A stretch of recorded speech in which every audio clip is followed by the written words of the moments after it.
for AM 1300 The Zone, something like that. Oh, yeah. Yeah. Let's see.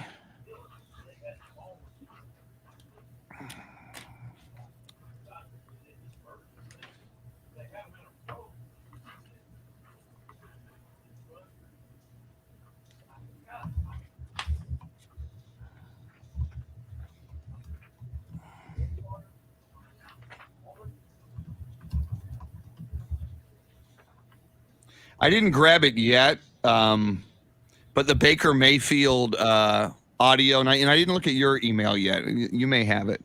I didn't do that yesterday too in my fog. Oh, versus his wife. Do you with your Baker Mayfield story? Do you use the audio from his presser yesterday? No, but if Okay. you want to do that before to like tease it, because I don't really get into what he says in the presser. I just note that he. Yeah, it's more he's towards his wife. My thing. Okay, yeah, and I don't know the thing about his wife, but I mean he's very again the arrogance. He's like, I don't owe you people anything. Yeah, the question was semi condescending. But I think he had it coming because he just walked out yesterday the day before after the game. But the question was, you say you want to be the man and you say you want to be the guy. So we were surprised that you would just walk away and not talk after the game. And then that's when he came back with, I don't owe you people anything. I owe something to my teammates and, this organization, but not you. So it was just. And then I heard somebody on national radio play that and say, would you have heard Peyton Manning say that? Would you hear Tom Brady say that? Anthony, Ralph, Hector, Steve, good morning. Talking about Baker Mayfield. Here we come.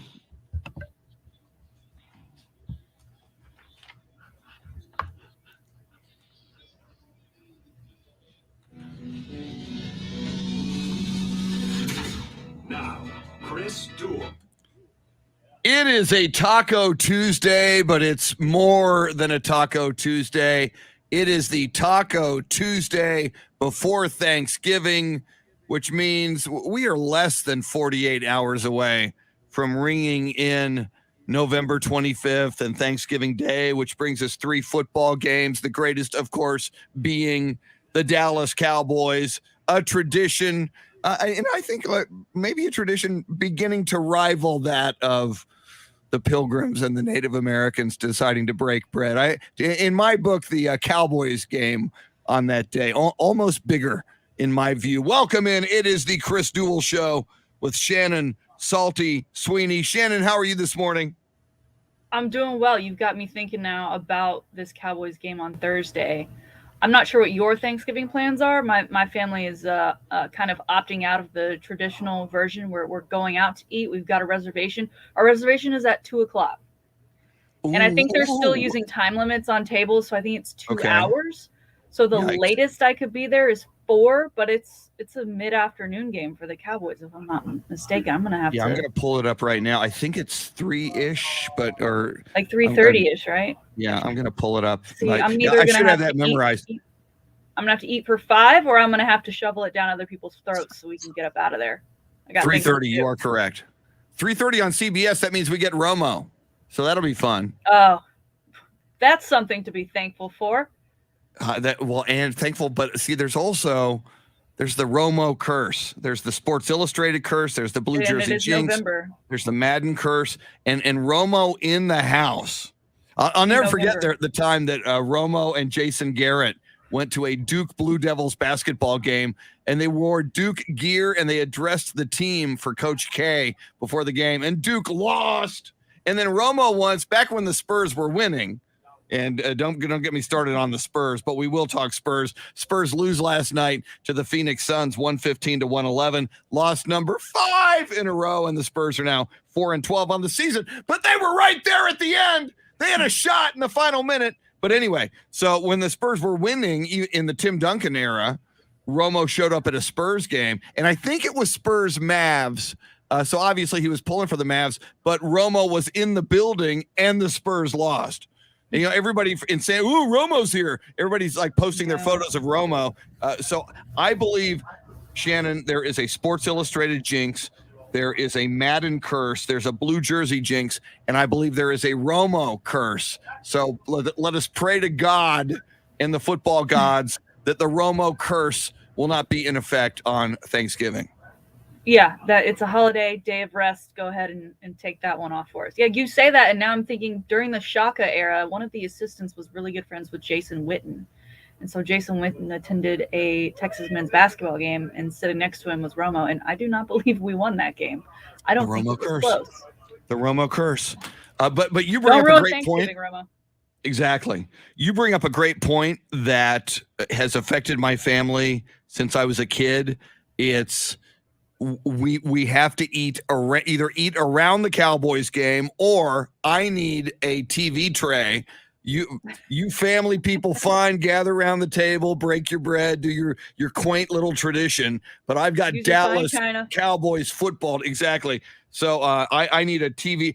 Put me at the kiddie table if that kiddie table is in view of the football game, because I'm not here for Thanksgiving. I'm not here for history. I'm not here for pilgrims. God love them. I'm here for football. I'm just saying. Yeah, it made it so much easier when that Texas A&M Texas game was played on Thanksgiving. Yes. Because every other year when it was played at DKR, Thanksgiving, that was it. That was already the plan. You didn't have to worry about anything else. Thanksgiving is whatever you're going to eat at the stadium. And now I have to do this every year and don't even get the A&M game, even though it's not even on Friday anymore. I feel so empty inside. But at least I have the Cowboys and a full day of football with 3 games. That is and nice. Let us pray to God, Shannon, and you are old enough to remember when it was a tradition. It was such a part of Thanksgiving in the great state of Texas. Texas versus Texas A&M. It went away. It was awful. It was a travesty that it went away. Let us pray that now that the Longhorns are moving into the SEC, somewhere down the line, someone is going to be old enough to realize, both at Texas A&M, and in the SEC, to say, hey, this was a great tradition. It existed for decades and decades and decades to play this game on Thanksgiving. Let us bring it back to either Frank's Thanksgiving Day or Thanksgiving weekend Friday or something. I mean, gosh, it was uniquely Texas, and it was perfect. Yeah. And as a football fan in Texas, you would get your Dallas Cowboys on Thanksgiving, and you would get your Longhorns and Aggies. And whether you're a Longhorn fan or an Aggie fan, or even if you're not, if you're a Texas Tech or a Baylor or an SMU person or whatever, and now a UTSA person, still, that's a huge marquee game in the great state of Texas, and it's perfect on Thanksgiving weekend. Yeah, and it was perfect for people around the country. I mean, that, like, you say Texas football and then you say, okay, name a rivalry. I think for most people around the country, they would think Texas A&M before they think Oklahoma. And, while we're on the subject, Bedlam is this weekend. Whoa. So coming up in the shakedown, I've got some Gundy comments on the future of Bedlam, because, of course, there are amplifications with that SEC move for both Texas and Oklahoma and what that will mean to their rivalry. Now, Shannon, you cannot bring up Bedlam and you cannot bring up Mike Gundy on this show without I did that on purpose. Very nice. I like how you did that without bringing into the conversation our very own Oklahoma State veteran, former sports editor on that campus at Oklahoma State, Jeremy Kolok. Jeremy, first question before we talk about Bedlam. We're still just getting to know you. You've done this show 5 times probably now, but we're still just getting to know you. Are you a Cowboys fan? Is the Cowboys game an issue in your household on Thanksgiving? Yes, sir. Well, first of all, good morning, Chris. Good morning. Shannon. Good to be back on with y'all. Huge Cowboy fan, big time Cowboy God bless fan. you. So, it's never been an issue. It's always just like you mentioned, we will eat around the Cowboy game. I mean, that's just how it always has been. The Cowboy game is a pillar in the planning and the itinerary of Thanksgiving. Yes. You have an excellent family, clearly, Jeremy. You were raised right. We now know that. I'm it warms my heart to hear that. We like you even more now, and we liked you a lot before you made that statement. Now, Bedlam, and we've talked a little bit about this with you. Jeremy, your history at Oklahoma State. You grew up a fan. You've got family ties to Oklahoma State. This could be the year. I mean, Oklahoma State, a very excellent football team this year. Oklahoma, some chinks in the armor throughout the season. Iowa State had its chances against Oklahoma last week. And I know it's like Charlie Brown and the football with Lucy. You know, every time you go to kick that football, Lucy lifts it and you fall on your rear end. But how are you feeling about Bedlam? And do you have any hope? Is your hope meter usually at no hope in that game? Has it moved to just an inkling of hope? Where are you on the Bedlam hope meter right now?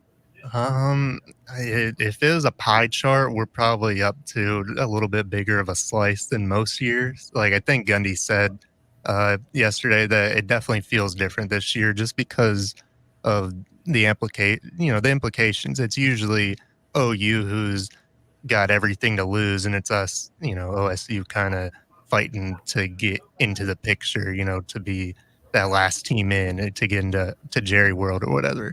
So it definitely feels weird being the other way around this time, OU kind of being the desperate team in the situation. And Shannon, where is that game? Is it at OU or is it Stillwater? In Stillwater. Oh, beautiful. Stillwater. Woo! Which I always like. I'm a big fan of the paddle thing. That's not something we have at Texas. Well, we used to be able to do that all game, but then I don't remember which school it was, but somebody complained to the conference, and then they said, Bob Bowlesby got to enforce everything up there. They got to do what they got to do, but they don't let them do the paddles during the plays anymore. I mean, they used to do them during the snap and during the whole play, and then the conference said, okay, you can't do it during the snap because it could sound like the clap once the offenses started shifting to using the slap. They slap their hands or whatever. Yeah. So they don't let them do it during the play anymore. They just let them do it pre-snap, and then they have to stop when the band stops because how the band has to stop too. But then we go play Mississippi State in a bowl game, and they can ring their cattle bells the entire game, which, obviously I took that whole thing personally, but we should be able to do that during the play because that's, back in the 80s and 90s, they were slapping their paddles during the whole play, and it's just deafening when you're on the field because it echoes in. See, I'm a traditionalist. There was a time when a quarterback would call the signals, and I would think, since that's your tradition, the paddles, an incoming team, then get over yourself. Then for this game, you're going to have to get over the clap, and maybe a quarterback's going to have to man up and call the signals like we did in 1930 with George Halas and the Canton Bulldogs, for crying out loud. Shannon, you had something. I jumped in over you there. Go ahead. Well, so he mentioned how Bowlesby stepped in to kind of say cool it with the paddles.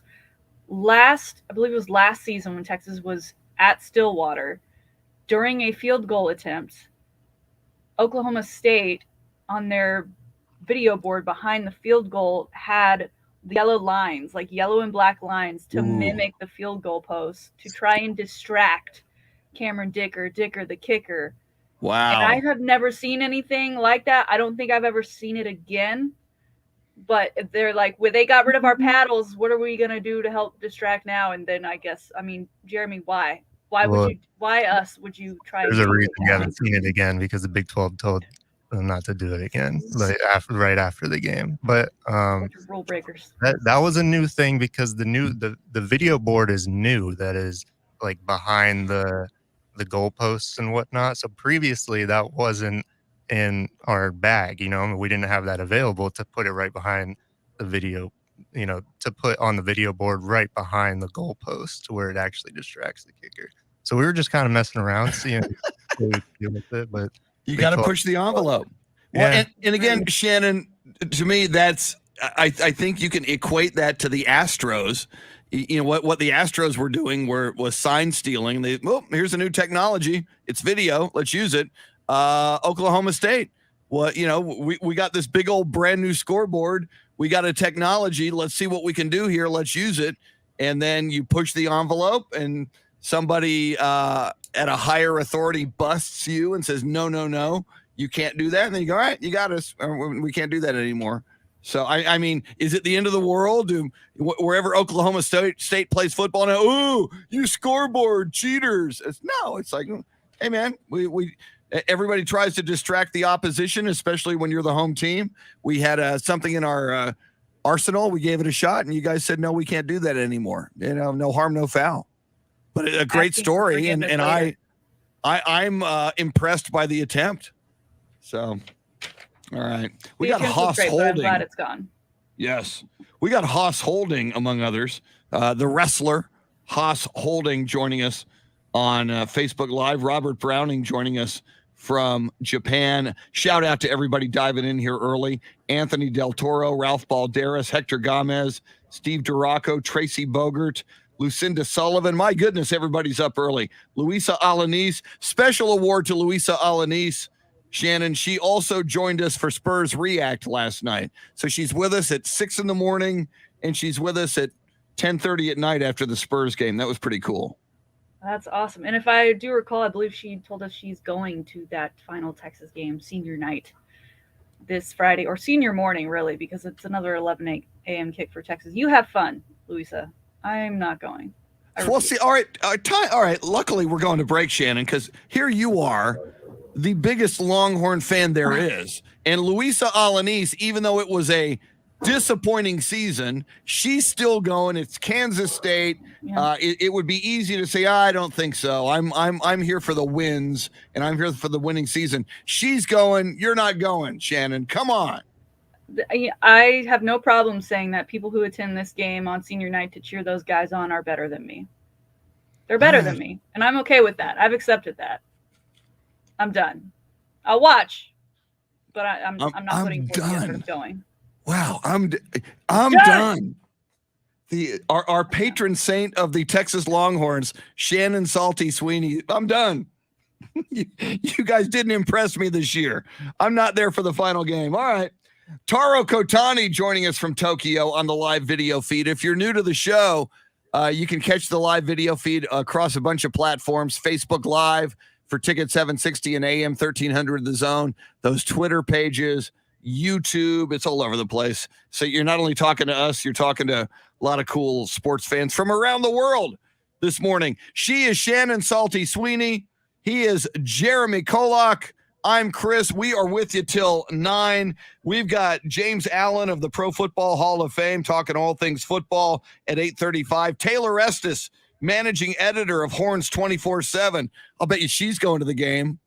We'll find out. If not, then it's like, is anybody other than Louisa going to the game? Quick break. High Five Play of the Day is next. Thanks for hanging out with us on the Chris Duel Show. Way to go, Louisa.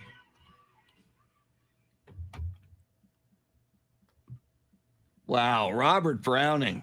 What do we call the bottom of a toilet bowl? Still water. Ouch. AC Gonzalez, good morning. Let's see. Tracy, Louisa. James Rippey, good morning. James, I know James says the Longhorns. James is on YouTube, so Facebook people won't see his comment.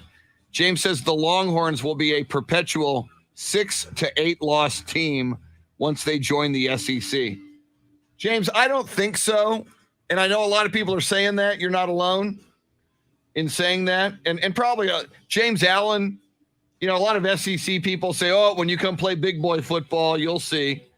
But Texas has a huge brand, a much bigger brand than Arkansas or Mississippi, Ole Miss or Mississippi State. I mean, as far as brands go, Alabama, Texas, I mean, just off the top of my head, Alabama would be 1 in the SEC, Texas automatically 2 or 1A.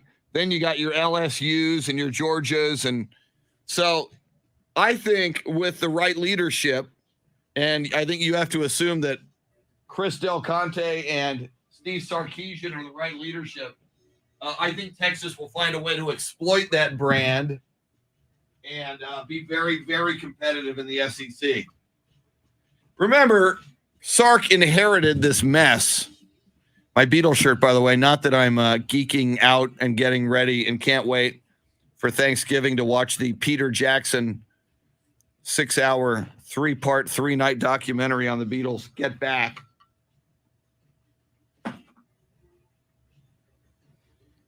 Not that I'm going to be right in front of my TV with popcorn the second it drops. Unless it drops during the Cowboys game, then we have a problem. All right. See if my coffee is still hot. Lucinda Sullivan, patron saint of coffee. This coffee is for you. Chris Gonzalez says, my wife and her friends are going to the football game and they prefer the 11 a.m. kickoff. Wow. Even though I do this show, I am not a morning person. That's also the other thing. Like, Friday is a day off for us. I don't want to set an alarm so I can go watch a team lose a football game. Wow, a team lose a football game. It's Kansas State. Axel J. Miller, good morning. 36 degrees in Denver. Wasn't it like 33 this morning in Austin? Something crazy. My phone. I saw something earlier today on.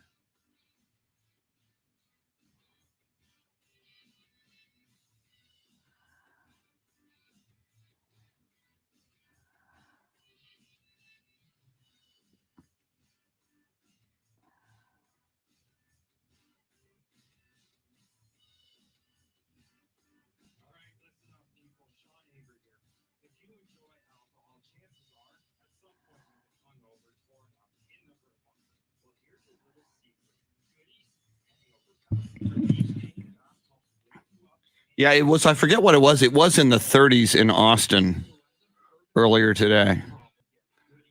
All right, let me see here.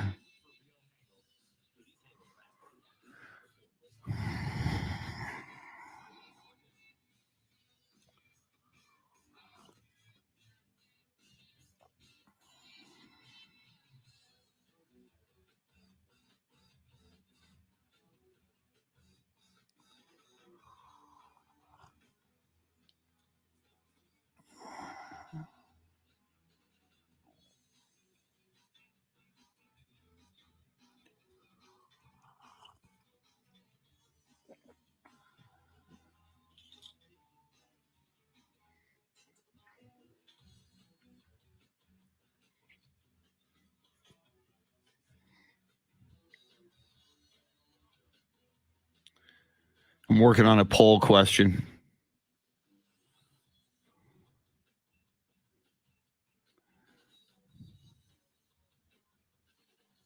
I think the poll question will be,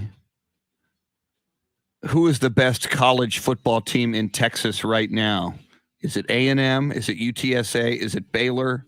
Now, is there another one in the top 25? Go take a look. I think those are your... Am I missing somebody?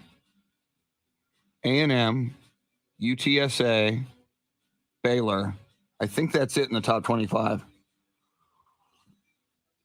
Oh, Houston Cougars. Okay, so now, see, the fourth choice was going to be you tell us. So now the question will be, of the top 25 teams,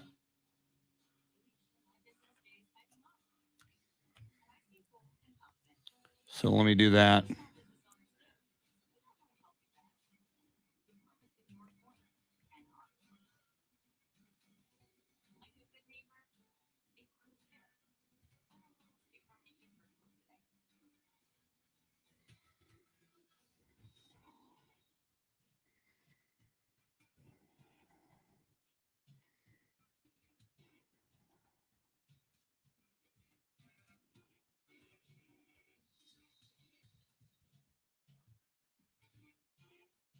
Whoops.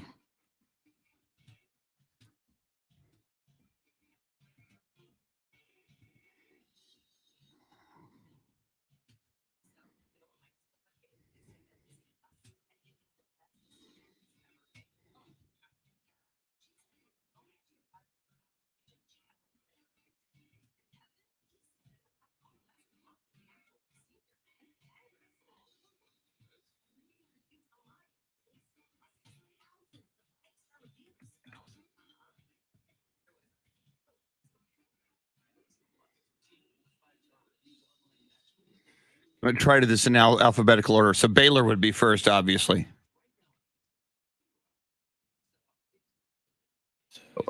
TU, Houston.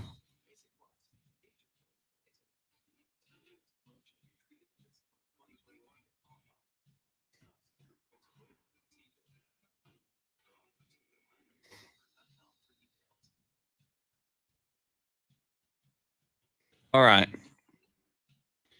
Of the top 25 teams, which college football team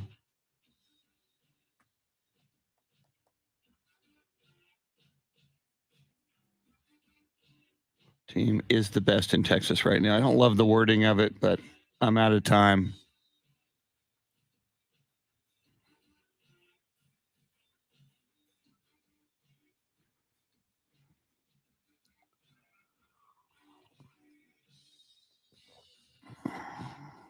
That'll have to do. You know my motto.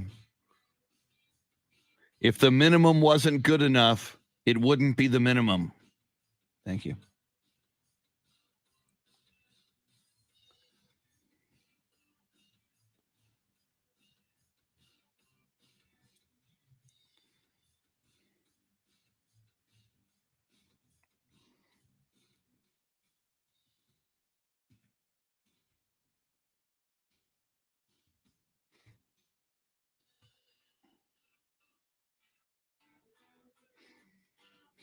Haas Holding, what is up?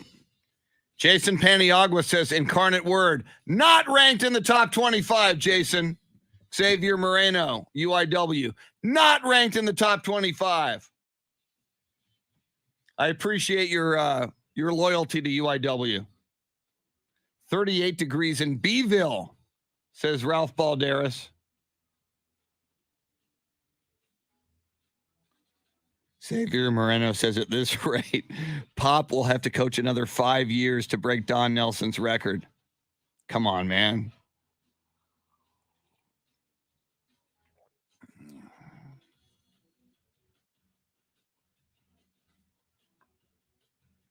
Tracy Bogert, again, so many people doubting Texas, and I get it. They're down this year, so that's what we do. But I think Texas and the SEC, that makes them bigger. And that talent pool of kids who want to play SEC football, you now open them up to Texas. So the right people will exploit that. Yeah, Eddie, I learned that at the Air Force Academy.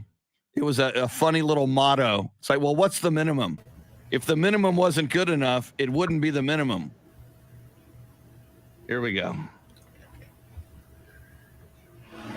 What you know about rolling down in the deep when your brain goes numb? Let's get back to the Chris Duel Show with Shannon, Salty, Sweeney. Find Chris and Salty on Twitter at Chris Duel and at Shannon B. Sweeney. Woo! Find us on Twitter. Find Jeremy on Twitter at Jeremy Kolok, Kolok. Well, we haven't established Jeremy and Shannon, but this is for Jeremy. And again, Jeremy, still relatively new to the show. We don't have a nickname for you yet. I mean, Shannon is Shannon, Salty, Sweeney. I mean, is there a Jeremy nickname that has emerged over the years that we're unaware of? No, I don't. Not really.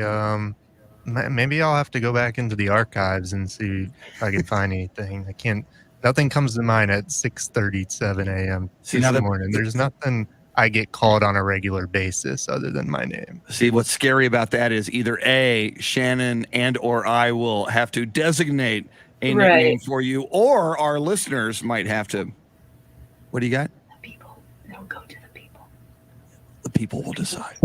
Well, I've always believed that you're supposed to be given a nickname. You're supposed to be deemed a nickname. True. You're not supposed to give yourself a nickname. I've always generally believed that. So, as long as it's not too detrimental, then I'm okay to defer to the people in this circumstance. Did LeBron James, I've heard some people, Shannon, say that King James, that he came up with King James. I don't think so. I think when he's coming out of high school, I remember him on the cover of Sports Illustrated. I don't think he can, but there's some people who find any reason not to like LeBron, and you got another reason this week with that altercation, and he got a 1-game suspension yesterday. But some people, he calls himself the king. Well, I think somebody else gave him that nickname, but I totally agree. You're not supposed to give yourself a nickname. It's supposed to happen naturally and generically. Not generically, but naturally. Organically. That's the word I was looking for. My coffee hasn't kicked in either. So, yeah, thank you. And by the way, Shannon, after the Spurs game last night and Spurs React, according to Fitbit, because Fitbit calculates my sleep, I slept 3 hours and 23 minutes last night. Whoa! Yeah! That's got to be healthy. Congratulations. Yeah, thank you very much. You're not excited. Now, what's the Spurs schedule for this Thanksgiving break? Because you and I are off for the morning show Thursday, Friday, but yeah, there's probably a Spurs game somewhere in there. Of course there is. The Spurs would not give me an entire Friday off. There's a Spurs game on. So let's see. It's the Spurs have Atlanta on Wednesday night. So after our show tomorrow, while the long weekend begins for you, not for me, I got to be back here in the studio. And I'm happy to do it because I love the Spurs. But so Wednesday night, Atlanta Hawks and Trae Young come to town, 7:30 at the AT&T Center. So we'll have a broadcast tomorrow night. On the same day, we'll have Bill Schoening on the show tomorrow to talk some Spurs and talk Thanksgiving. And then Friday, yes, there is. Spurs on Friday night host the Boston Celtics, 7:30 at the AT&T Center. And then they don't play again until Monday. I think they play the Washington Wizards on Monday. So there's your next 3 Spurs games. And we talked about this, Shannon, when the Spurs played at Minnesota the other night, because they had lost 3 in a row. And then they were at Minnesota. They went into that game. Minnesota was 5-9, and the Spurs were 4-10. And we looked at the schedule and we said, we really need to beat Minnesota, or this losing streak could grow. Well, they didn't beat Minnesota. They lost last night to the Phoenix Suns, 115-111, but they were right there again in the final minute, down 3 with a jump ball that if they'd have gotten, would have had a shot at a 3-point shot for the tie in overtime. Didn't happen, but they fought hard. And Shannon, I know there's a lot of Spurs fans down on the Spurs because they're spoiled, and I get it. I'm a Spurs fan. I'm spoiled. I understand. We're not used to being 4-12 ever. But what I do like about this team, they're fighting hard. They never quit. Phoenix is the hottest team in the NBA right now. They've won 13 in a row. They're 14-3 overall, and the Spurs were right there fighting them tooth and nail into the final seconds of the game, down 3 with like 11 seconds left. So there's that. Does it hurt more because it is the Suns and they are that great that the Spurs were that close? Because what I'm seeing in the difference of this game was free throws. Both teams get to the line 16 times. Suns knocked down 13 of them. Spurs only 8. So they're 50% from the free throw line.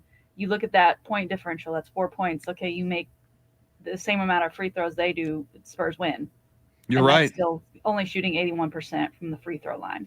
It's a great point. It's a great point. We've talked about free throws all year. You're right. I guess one bright spot would be that there is room for improvement, and it's improvement that should come pretty easily if the work is put in. True. And, the Spurs, Chip England, not just for, shooting from the field, but free throws. I mean, he's a player development guy, really helps players. I mean, guys like Jakob Poeltl have dramatically, during their Spurs tenure, shot better free throws, just learning from him and this organization. So hopefully that will all come. But tough loss last night to the Phoenix Suns. All right, we're gonna shift gears into a happier moment, because when we do the high five play of the day, it's usually a happy story. It's someone deserving of a high five.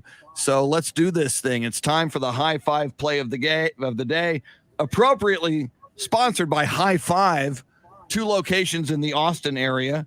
They got everything you're looking for at a High Five. Big screen TVs everywhere. You watch any sporting event you care about. It's great fun.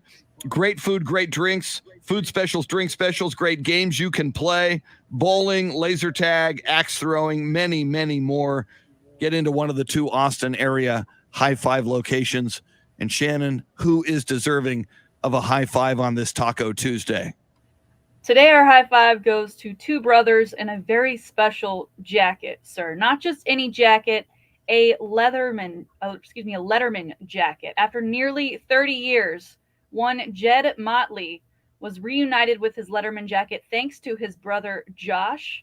Letterman jackets, I don't know if you had one, Chris, and they're still this way. They're very expensive. I'm not sure why, but they are, even if you get the because pleather, they like not to the gouge leather. the kids, and they know the parents will pay it. Get after those high school kids. But they're a huge deal when you finally get that varsity level at whatever your extracurricular activity was. And kids love to have them. I still have mine. I don't wear it, but I have it. Yeah. But this man, Jed, he ordered one, but he was never able to go pick it up because he did not actually have the money at the time in their family to afford the jacket. Whoa. So ultimately, I guess the jacket was not disposed of, but sent to a Goodwill or something of that nature, because his brother Josh, 30 years later, found the jacket at a thrift store and picked it up for just $25. Wow. He texted his brother and said, "Was there any other Jed at the high school at that time?" He said, "No." And he said, "I found your Letterman jacket."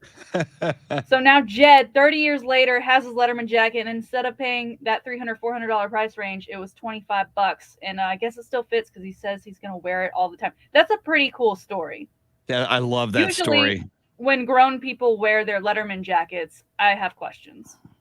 But this, Yeah. I'll allow it, given that he didn't get to wear it during his prime, when he was probably going to wear it most. So I love a good reuniting story, and I love a good fashion story, and sports all combined. I mean, just what a great story. And you actually found this one, sir. Well, and just a little more, just to location. This was a high school in Arizona called Chaparral High School that Jed Motley went to. I love that story. I mean, well, and a couple of things. You save your Letterman jacket, and I think most people do, and you should. It's like a woman saves her wedding dress. I mean, you save. I mean, it means something to you. It doesn't mean she puts her wedding dress on. Doesn't mean you, Shannon, put your Letterman jacket on. And it would be weird 10, 20, 30 years later, unless you're Jed Motley, to wear your Letterman's jacket around town. But, you know, sometimes like you go to a high school reunion, or if you go to that high school football game or a sporting event, it's kind of cool. It's like, yeah, I played here back in the day. I'm going to wear my Letterman's jacket. So, and you know, I go shopping at thrift stores now and then also. I go to Goodwill and other thrift stores, and you do see stuff like a Letterman's jacket now and then. What are the odds that this guy's Letterman jacket was just floating out there for 30 years and his brother found it? That's one of the cooler stories I've heard.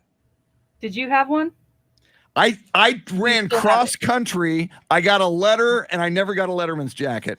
I had, when you have no sports talent at all, or at least at my school in the 70s, and you like, well, I suck at basketball. I weighed like 140 pounds. I was tiny.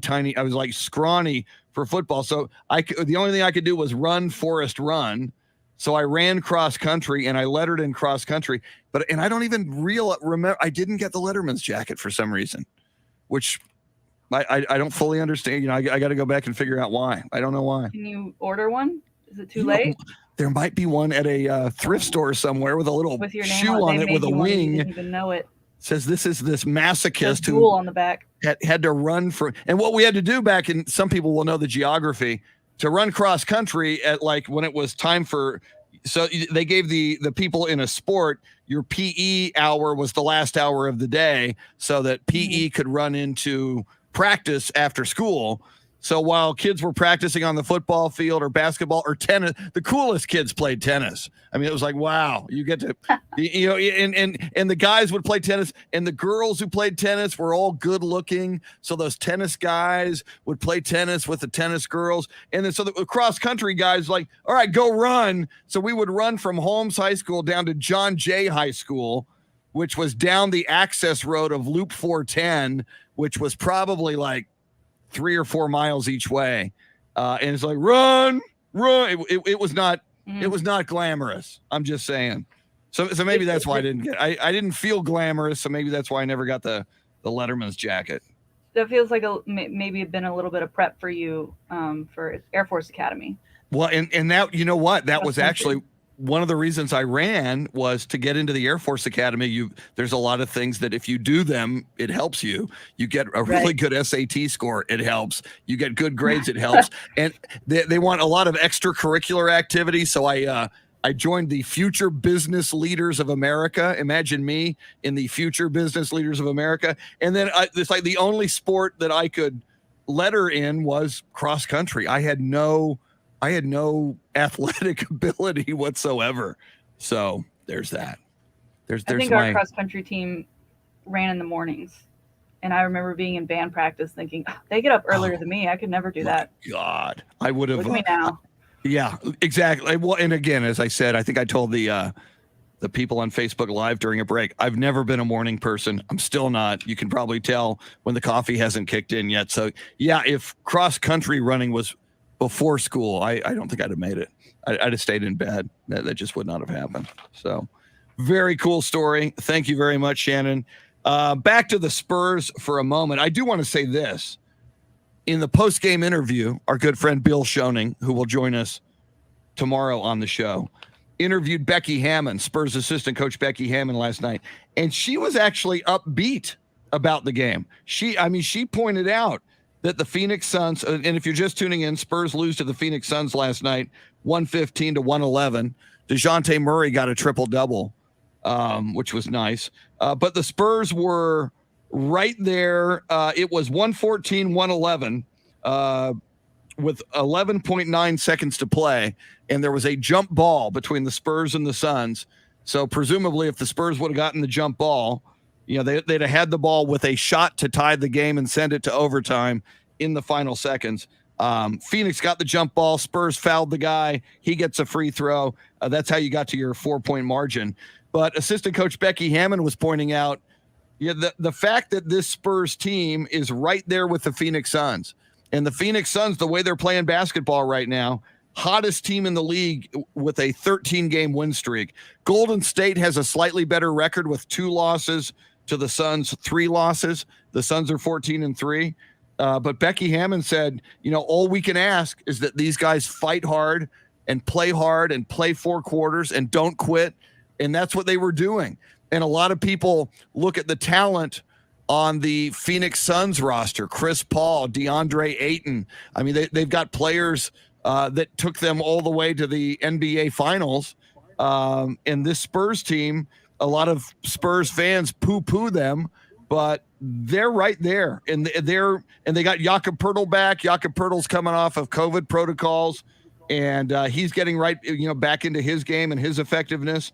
But I still believe, and I know the 4-12 record is not pretty, but I still believe this Spurs team this season is going to learn to close out and win games like this. They already beat the Milwaukee Bucks once on the Bucks floor, and they're the defending NBA champions. But I just, I know, Shannon, Bill Parcells says you are what your record says you are, and I subscribe to that. So the Spurs are a 4-12 team based on that adage. But I think there's a lot of talent, there's a lot of upside, and there's a lot of future. And I think the future looks bright for this Spurs team. Yeah, I'm with you. I mean, going back to the free throws, that's such a simple thing to fix over time. And given the score of that Phoenix Suns game, I mean, that could have ultimately won it for the Spurs. And you talk about Becky Hammond being excited. It's a team that's playing all 4 quarters. They're not giving up. I mean, they outscored Phoenix in the fourth, 36-25.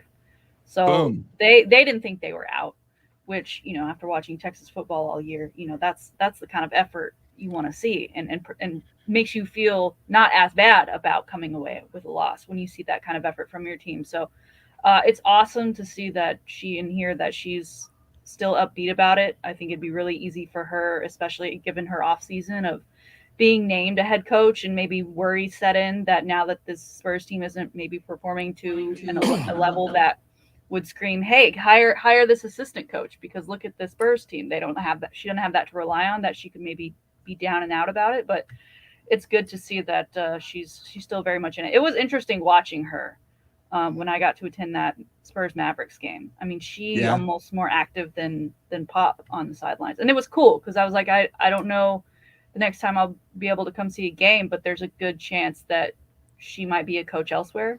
and I a think head she's coach got. at that. So I just kind of had to take it in. I really feel, and I think you do, and a lot of people do, she is certainly on a trajectory to be an NBA head coach. I hope it happens in San Antonio. You look at the landscape now, there's a few female coaches out there, assistants in the NBA. But I think, Becky Hammon certainly could, and I think should be the first. So, and man, I want to make that history in San Antonio. I want Pop to stay as long as he possibly can. I love him. He's one of the greatest coaches ever, and he still is. But Becky Hammon, she's a great asset, a great basketball mind, and yeah, she's special. Little Rolling Stones on the way out there. Thank you, Jeremy. Quick break. We'll talk more NFL football, college football. The playoff poll comes out tonight. That'll be interesting. We'll talk about last night's Monday Night Football game as well.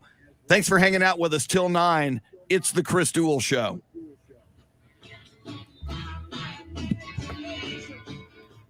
Christopher Smith says he's back from, and I'll probably mispronounce a lot of it, Christopher, Estuary, Congo River, Diani Beach, Kenya. Unbelievable. Yeah, James Rippey. Pop needs to go, and Becky needs to be promoted as head coach. Yeah, James, that's exactly what the problem is, isn't it? Yeah, Thank you for sharing. Beth Settle, good morning.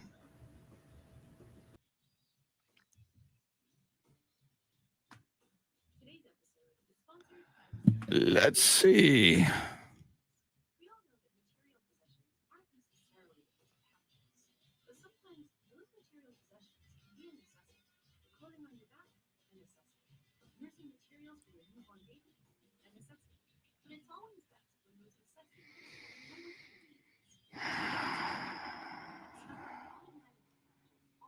I'm going to heat up my coffee here pretty quickly.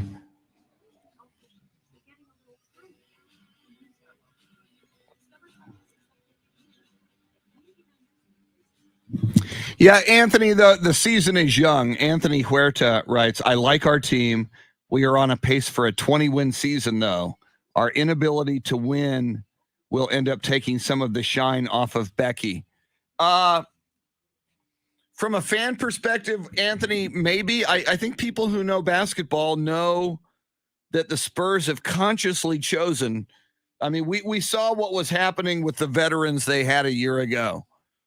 And DeMar DeRozan's doing great in Chicago. And somebody said it last night on Spurs React with me, gosh, we're missing DeMar DeRozan. Well, yeah, but this team was not going to ascend to the heights that it wants to ascend to on the trajectory it was on with DeMar DeRozan and Rudy Gay and Patty Mills and LaMarcus Aldridge.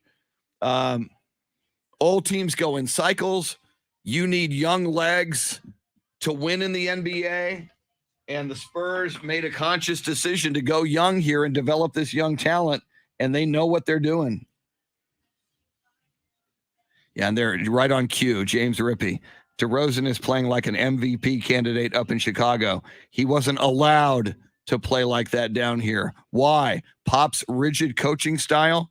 Hey, James, have you looked at the rest of the Chicago Bulls roster? Have you seen Zach LaVine or LaMelo Ball or some of the other guys on that roster? Do you think maybe that's a better mix for DeMar DeRozan?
Let's see here. Axel J. Miller says DeRozan stepped his assist and ball handling skills up higher than he ever had his entire career.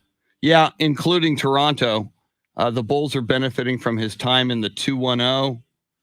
If we had that Bulls roster, we would be much better too. Yeah, I agree with that.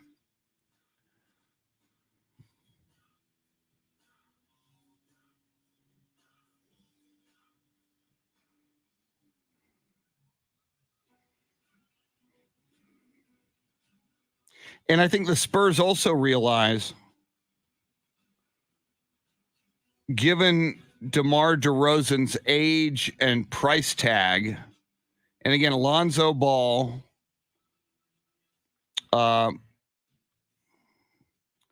Zach LaVine,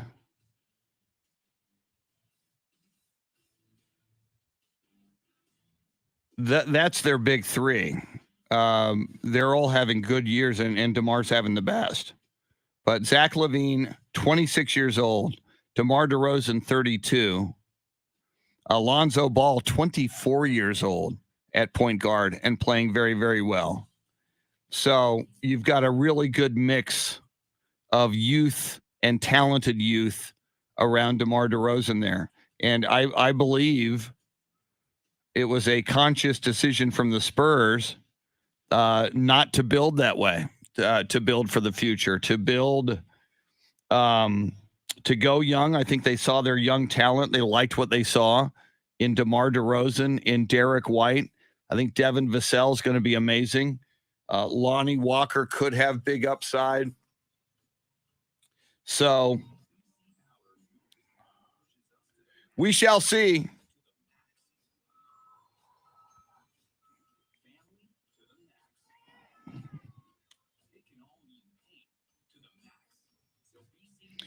My computer is acting a little strangely.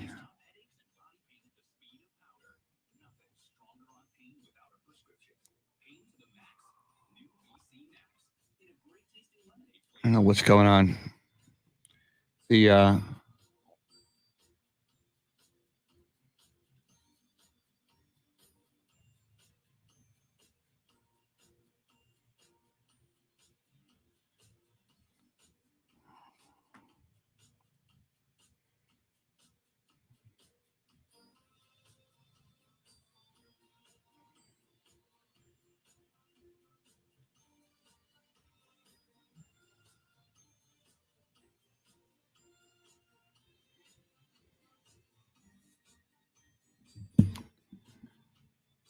Oh, yeah.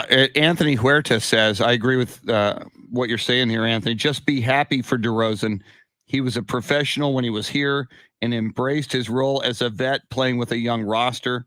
Happy for Patty Mills, too. Not sure why we brought Forbes back, though. Yeah, and again, the Spurs see things that we may not see. Forbes shot 44% from three-point country last year. Forbes was not fine, and Pop has a great relationship with Mike Budenholzer. So clearly, Forbes was not going to break that roster in Milwaukee, and the Spurs felt he would be an asset here. John Williams, will Bryn Forbes be a one and done with this 1-year contract? I don't know. I mean, obviously, I think it's an opportunity for him to step up and demonstrate if he's worthy of a contract extension. Taro Kotani from Tokyo says, this is year one of a rebuild. No need to panic 15 games in.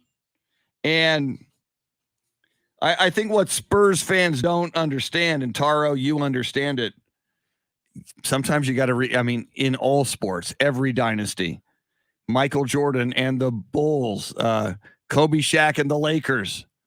Lakers went through some very lean times recently, right before LeBron. The New York Yankees, America's team, the Dallas Cowboys, Patriots. When Tom Brady left, looks like they're right back after a year of Cam Newton. So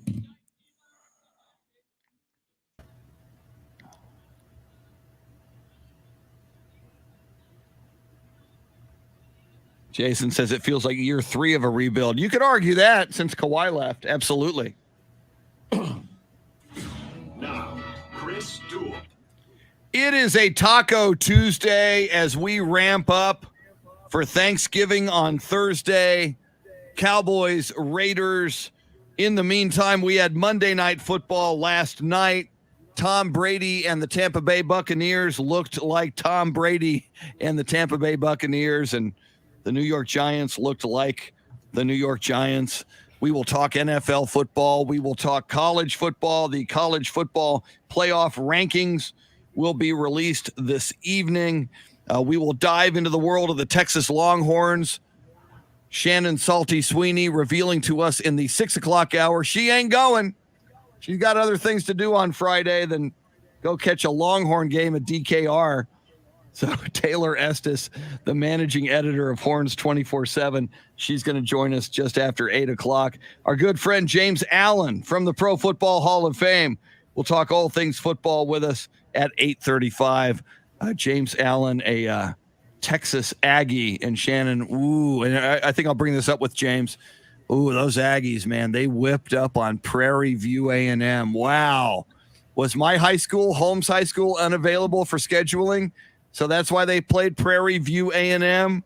I just, I respect this about Texas, Shannon, and I respect this about my school, USC, and ironically, both of our alma maters are down this year in a big way. I can't toot the horn of either Texas or USC that much this season, but not a whole lot of Prairie View A&Ms on the Texas schedule or on the USC schedule year in and year out. And God love Prairie View A&M. Maybe we got some Prairie View A&M people listening. And I know Prairie View A&M gets a payday when they go to College Station to be the sacrificial lamb for A&M to run up the score. And I know that's kind of the SEC way. And certainly Alabama does that every year. Alabama always takes on, like Samford or somebody, that just has no business playing Alabama. It's just the way they do it. So, A&M just say, well, Alabama goes out and gets its easy wins. We'll go get ours too. I just wish, Shannon, that, college football is so special and so wonderful.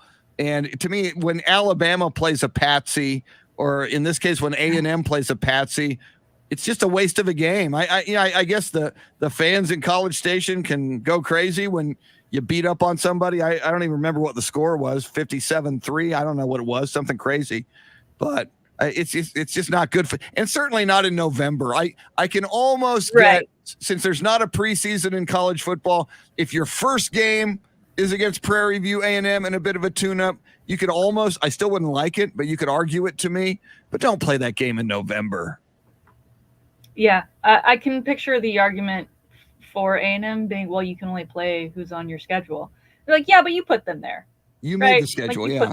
It's not like, in the future, Texas has home and home with Georgia as well as Alabama. And right now, those schools are probably looking like Texas, like, we're going to win that. And that may change now, obviously, that Texas goes to the SEC. But beforehand, probably looked like, okay, well, clearly Georgia and Alabama are going to run away with that because look at where Texas is.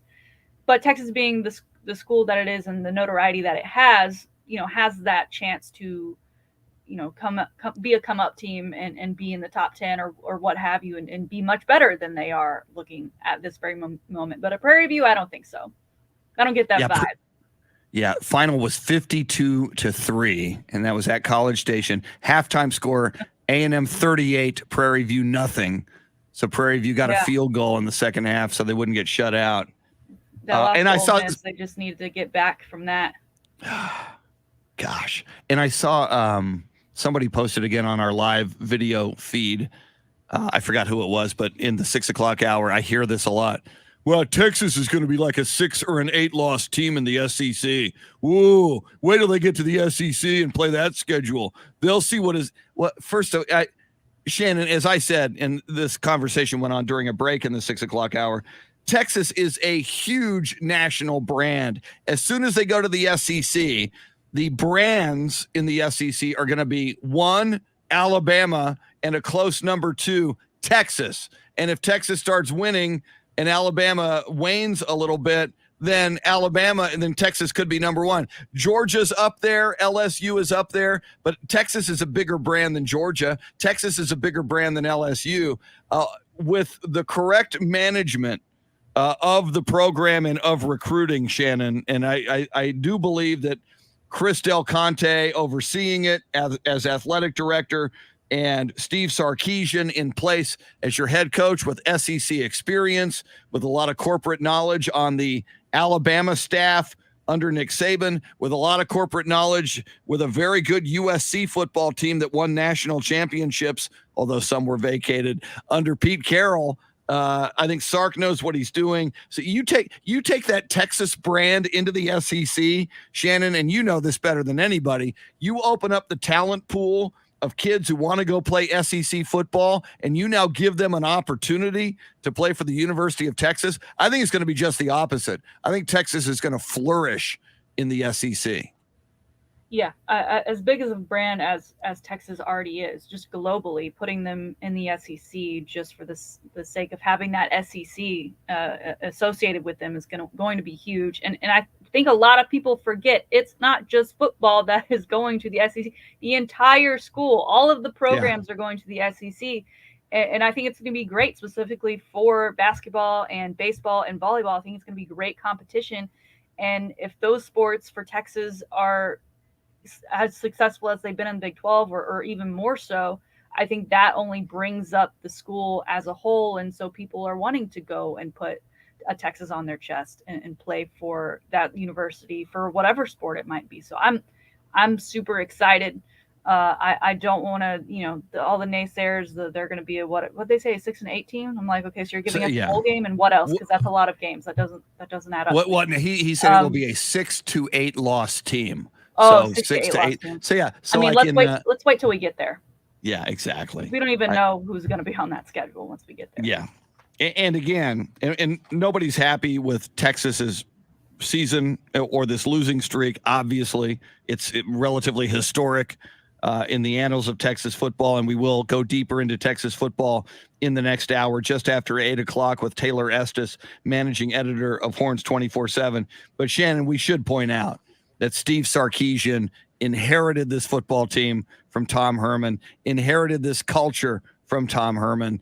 And, Rome wasn't built in a day, and it would have been wonderful if immediately, this Texas team was on top of the world in year number 1 with Steve Sarkisian. But I think you've got to give him an opportunity to bring in his players to now make an adjustment. We've talked about that as far as his coaching staff now.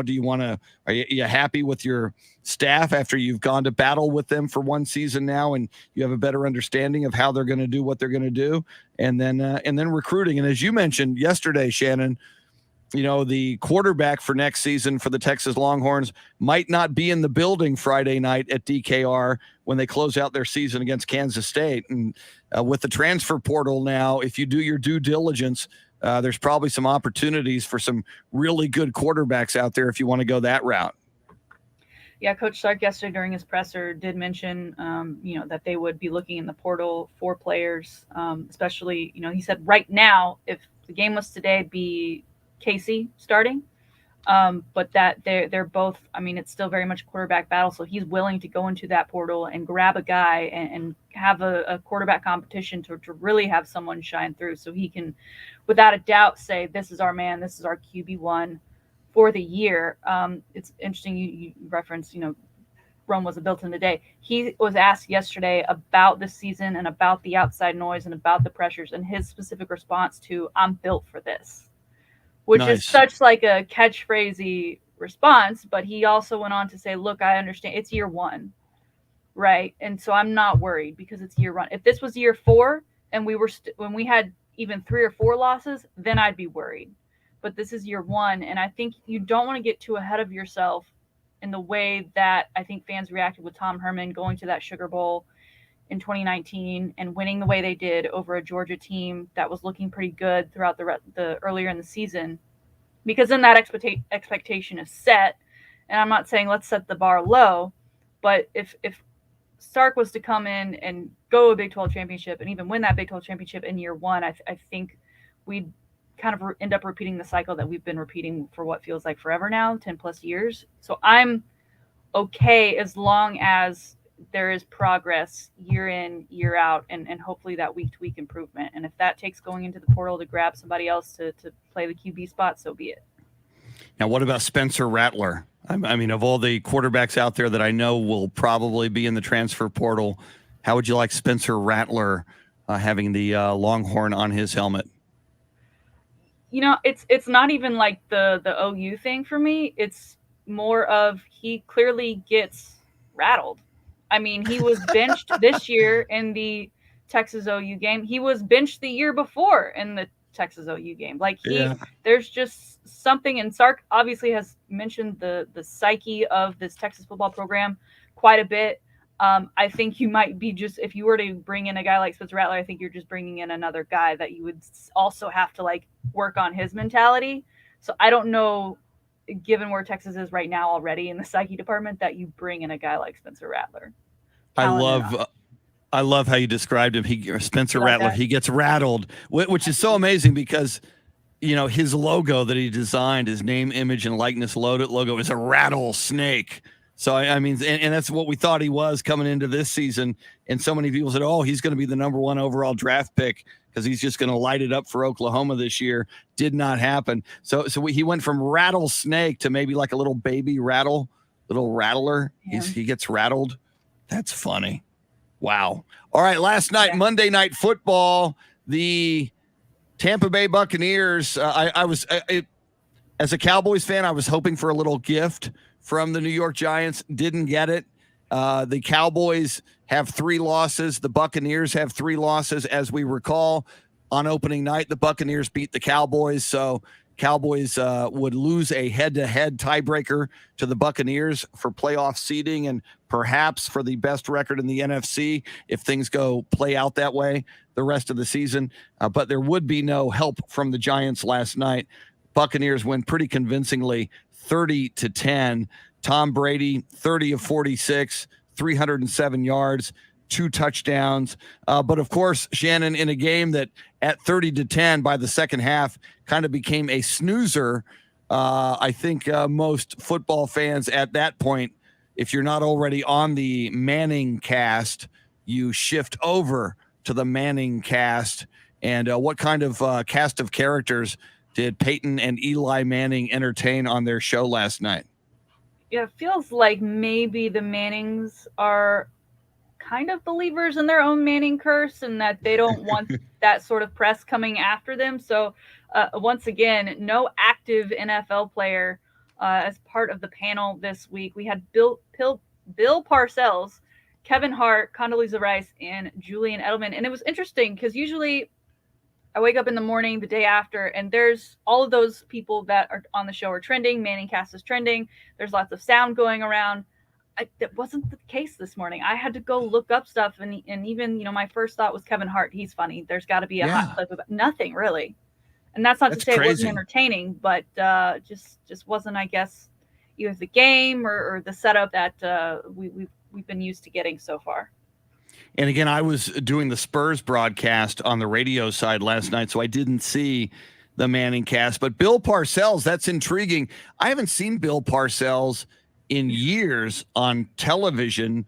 You know, a few years ago, he gave a speech at the Pro Football Hall of Fame, but I'm going to have to go check out YouTube. I'd be very interested to see how that conversation was with Bill Parcells. I love him. I mean, it tends to be a great interview. But yeah, it is amazing that there wasn't at least one moment with Kevin Hart that he didn't say something just completely crazy and hilarious, and it goes viral. So you didn't have that. Very diverse group, though. Parcells, former coach, Kevin Hart, red hot comedian, Condoleezza Rice, former Secretary of State, and Julian Edelman, who I imagine with Brady playing, given Julian Edelman's long career with Brady with the Patriots, Edelman, I would imagine, gave some good insights into Tom Brady last night. Yeah, he even mentioned that Tom asked him to come and join the Bucs when he went down to Florida, and apparently he was also in the talks with the Giants to maybe, if he was considering coming out of retirement, to join them. So that was an interesting take from them. Now, you read off Tom Brady's stats, and I usually I'd be okay with just skipping over it, but I'm going to do something rare and show Tom Brady some love, because Nice. Twitter is still ablaze this morning about the one run Tom Brady had. It was 3rd and 4. He runs it for 10 yards as fast as a gazelle out there on the field, and slid and got up, and you would have thought that they were down. It was a comeback run. He was saving the day. This man I thought he was going to throw his arm out of his socket when he did the first down signal. I mean, this man was so ecstatic, and the internet just lit him up for it. I think rightfully so. But if you have time, go ahead and search Tom Brady on Twitter, and it'll bring some enjoyment into your life. We don't get that a lot of Tom Brady on the move. Well, and there was one, and again, I was doing the Spurs broadcast last night. So in the studio, I've got Bill Schoening in my ear, and I'm tracking the Spurs game with him. But I had on one of the television screens the Monday Night Football game, and it was not the first down play you were talking about, but it was a play where the pocket protection broke down. And, part of what makes Tom Brady successful is having a good offensive line protection in the pocket. So he can just set up and deliver the football. But so the protection broke down, and he had to roll out to his right and sprint, and out sprint a defensive lineman who was coming at him full speed. He got near the sideline, delivered the ball, and then took a hit. And I was just thinking to myself, I was a bit surprised at how fast Tom Brady was moving in that sequence. Secondly, again, he got rid of the football, but then took the hit that knocked him to the ground. Again, with each one of those hits, Shannon, and having been a guy in my 40s and knowing, the older you get, the more it hurts to get knocked down. And the more the bones creak. And obviously Tom Brady, with all of his conditioning and his flexibility and the whole TB12 program, I'm sure he's very pliable. But with every hit from here on out in Tom Brady's career, you just wonder, they've got to be adding up more certainly than they would a player in their 20s or 30s. And you just wonder. I cringe because I'm a fan of Brady now. I want to see him take this and play at a high level as long as he can. So when he does get hit like that, I cringe. I wait for him to get back up, see if he's okay. And obviously he was fine last night. Yeah, and not getting hit as much and not running in the open field as much to kind of invite more of that throughout his career has obviously led to his longevity. And you mentioned, with every hit, does that mean his time is coming closer and closer? I wonder if he has this is how long I truly want to play, but for every hit I take, this is the number of days that's going to take off of my career. And if he's got some sort of calendar going for that, because you're right. And it honestly, it only takes one. It only takes one for anybody in the NFL to be done. And certainly at that age, he can only afford so many now. I remember Roger Staubach, and obviously he's my favorite athlete ever. And I watched pretty much every play he had for the Dallas Cowboys throughout his career. But what ultimately ended his career, and he was still playing at a very high level, but he in his final calendar year, because I think there was one the previous season, he was getting concussions. He was Roger, so if the receivers weren't open, Roger would go run the football, and he got a concussion the year before he retired. And then his final year, he got another concussion. And as he says, he went to a doctor, and the doctor said, you may be okay now, but too many more concussions and this won't be good. And he wound up retiring. A lot of people thought, a year or 2 or 3 or more before he had to. But so you're right. I mean, if Tom Brady gets a major concussion on one hit, you've got to wonder, he and Giselle and all of their fortune and all of their kids. And, until recently, we heard Giselle being very outspoken about Tom Brady getting other concussions that were not diagnosed. And there's so much awareness now for CTE and head injuries and how concussions can cause that and how they can have a lingering effect, obviously, and a profound, dramatic, awful effect down the road in your life. You just wonder, is Tom Brady one big hit and one concussion away from he and Giselle saying, all right, that's it. We're gonna move on. Yeah, it's interesting you mentioned Giselle. After he wins Super Bowls, they're always, there's always the hug moment. And she saw the last couple, she's been like, what more do you need? How many more do you need? So I think she'd probably be the first one in his ear after any large hit to say, you're done. You're done. Yeah, all the more reason I don't like seeing him run, but there's that. Coming up, it will be time for Shannon's Salty Shakedown. Always thought-provoking, always entertaining, and always extra salty, especially on a Taco Tuesday. Also, this day in sports history, sports birthdays as well, and then a big 8 o'clock hour coming our way. Taylor Estes, the managing editor of Horns 24/7, will sift through the ashes of the Longhorns' loss at West Virginia, and we'll talk about Friday's game against Kansas State, which will close out the regular season and end the careers of a number of seniors for the Longhorns. 8:35, James Allen from the Pro Football Hall of Fame will talk all things football, and I'll give him some crap for his Aggies playing Prairie View A&M. That and a lot more. Some Beatles for you. Revolution. We're always also 2 days away from the Get Back documentary series on Disney Plus. Not that I'm geeked up in my Beatles t-shirt this morning. Lots more coming. Jeremy makes the show go. She's Shannon Salty Sweeney. We're with you till 9 on the Chris Duel Show.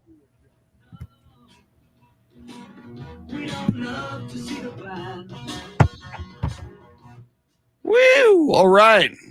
Man, I'm tired after last night's Spurs game and my 3 hours and 23 minutes of sleep. Woo! So on that note,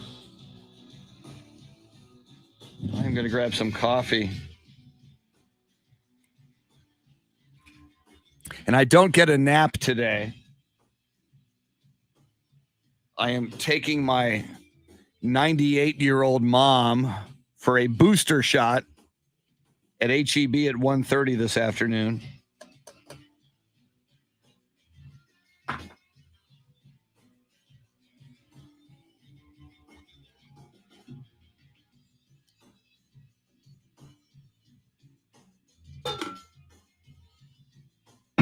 All right.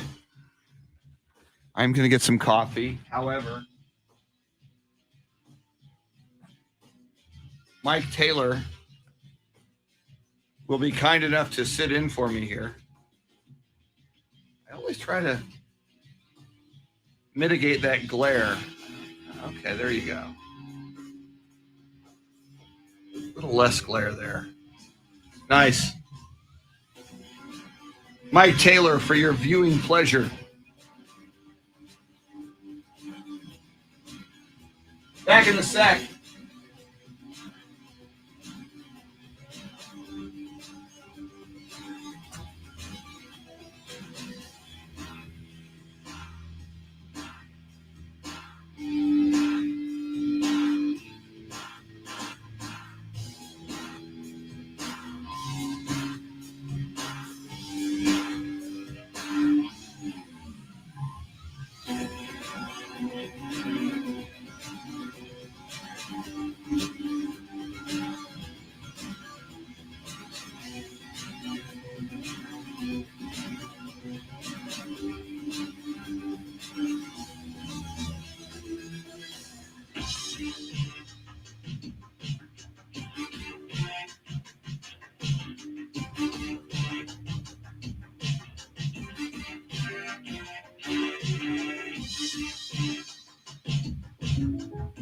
To celebrate State Farm surprising great rates, you get this strong surprising great rates.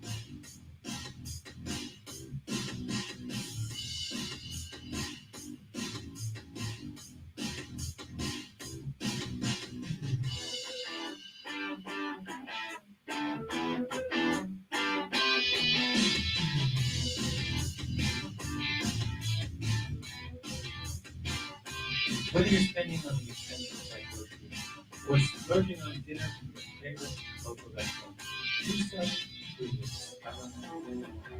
Because only Discover automatically matches all the cash back you earn at the end of your first year.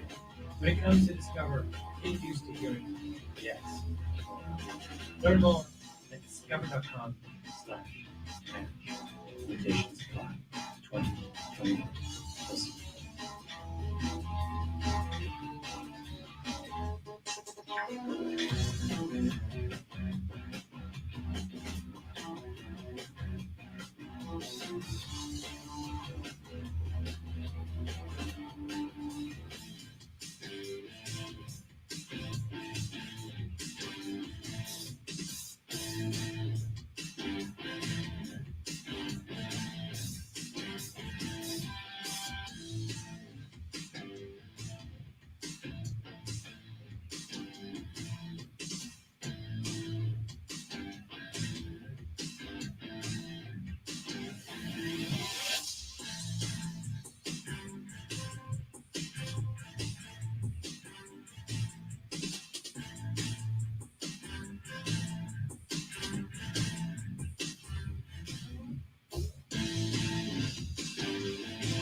Thank you, Mike Taylor.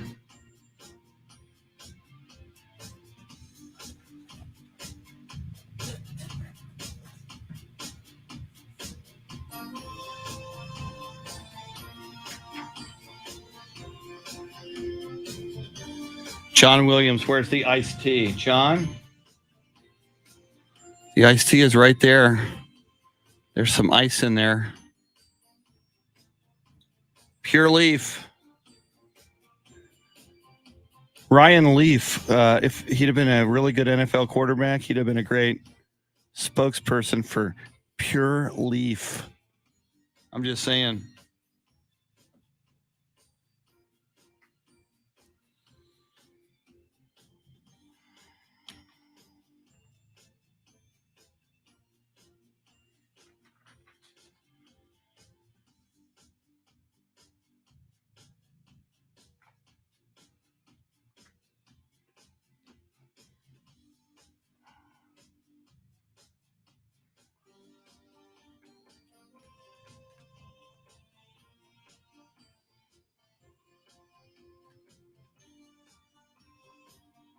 All right.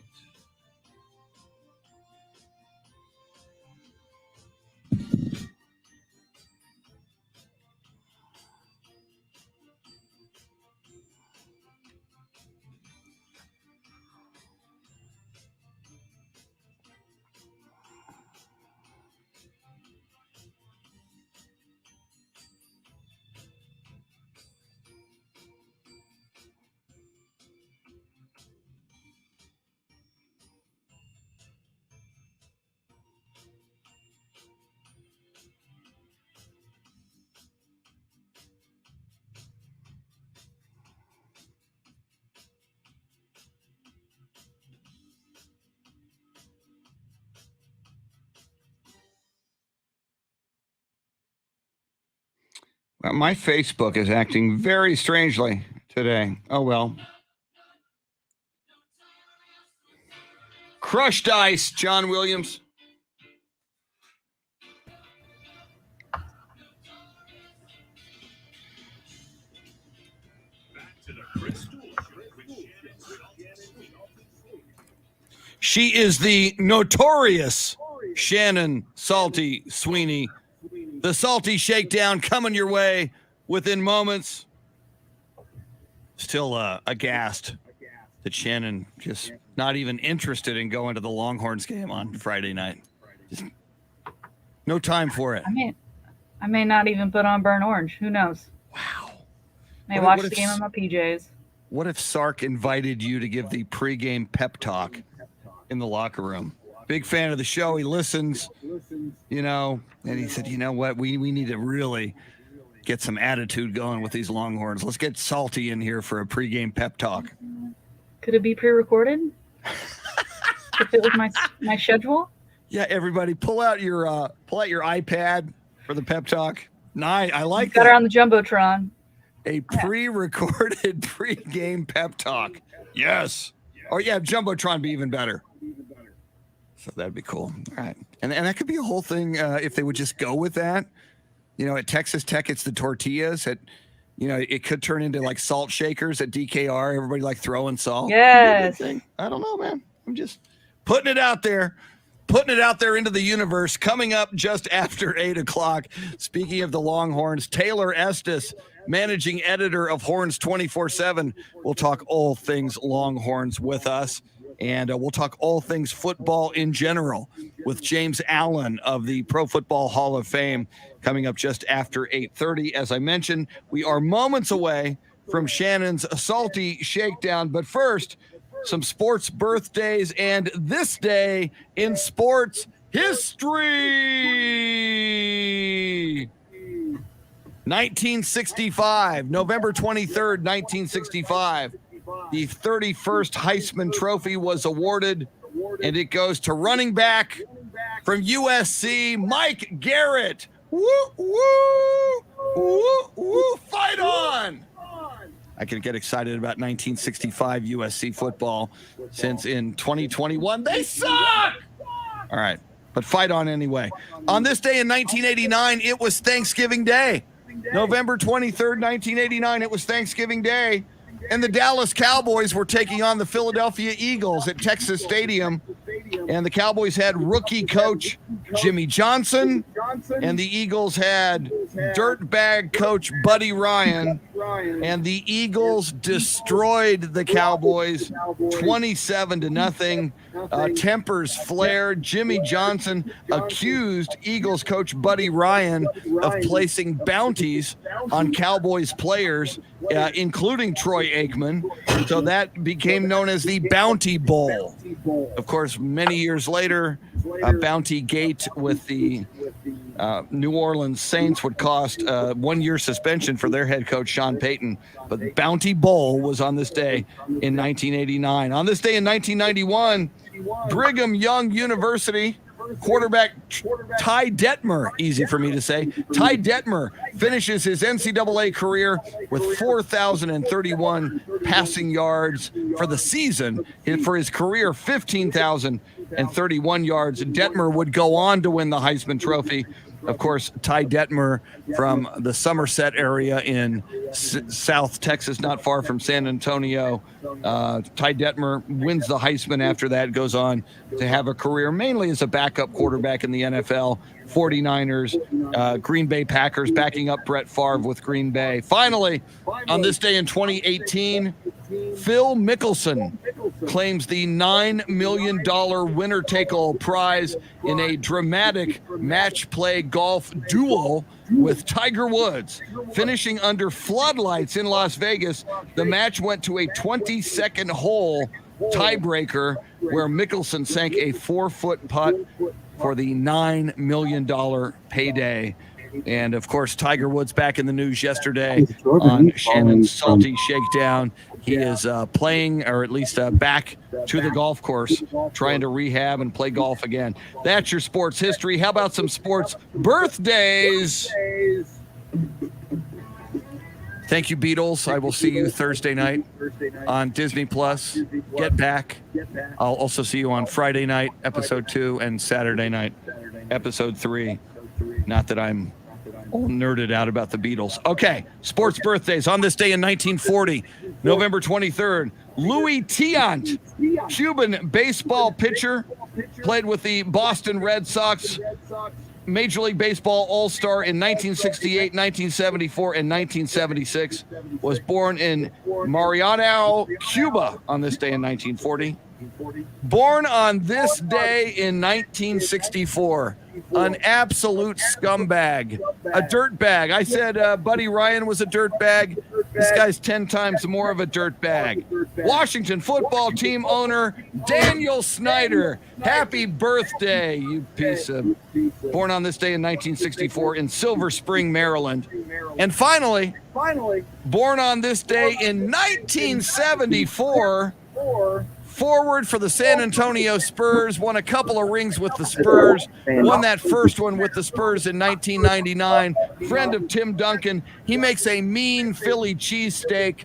Malik Rose, born on this day in 1974 in Philadelphia, Pennsylvania.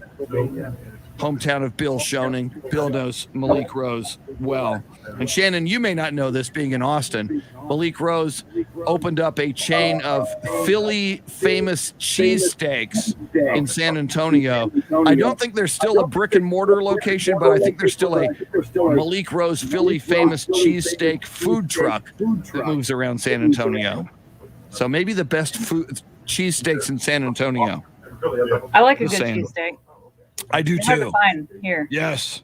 I went to Philly once for the Army-Navy game, and yeah, the cheesesteaks there were spectacular. That's your sports birthdays. That's your sports history. And now, ladies and gentlemen, boys and girls, friends, Romans, countrymen, pole assassins, and monkeys, it's your time. It's our time. It's her time. It's Shannon's Salty Shakedown.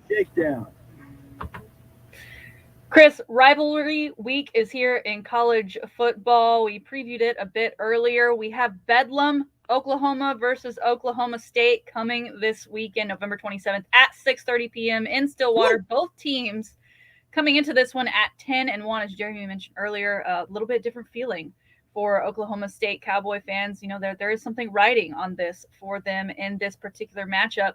And of course, given the news that Texas and Oklahoma are off to the SEC in the near future, could be as early as next year if things really speed up in that department, at the latest 2025.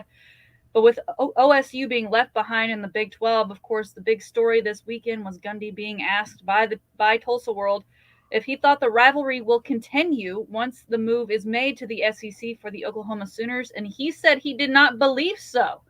He said it doesn't feel like it would be good for on the business side for Power 5 conference schools. I don't really get that. I feel like it's a big draw. You get, obviously they're in prime time this weekend. It's a great in-state matchup. Maybe it's not a nationally appetizingly looking rivalry between Oklahoma. Okay, but given where they are this year, I think if Oklahoma State continues to play well the next several years, why not?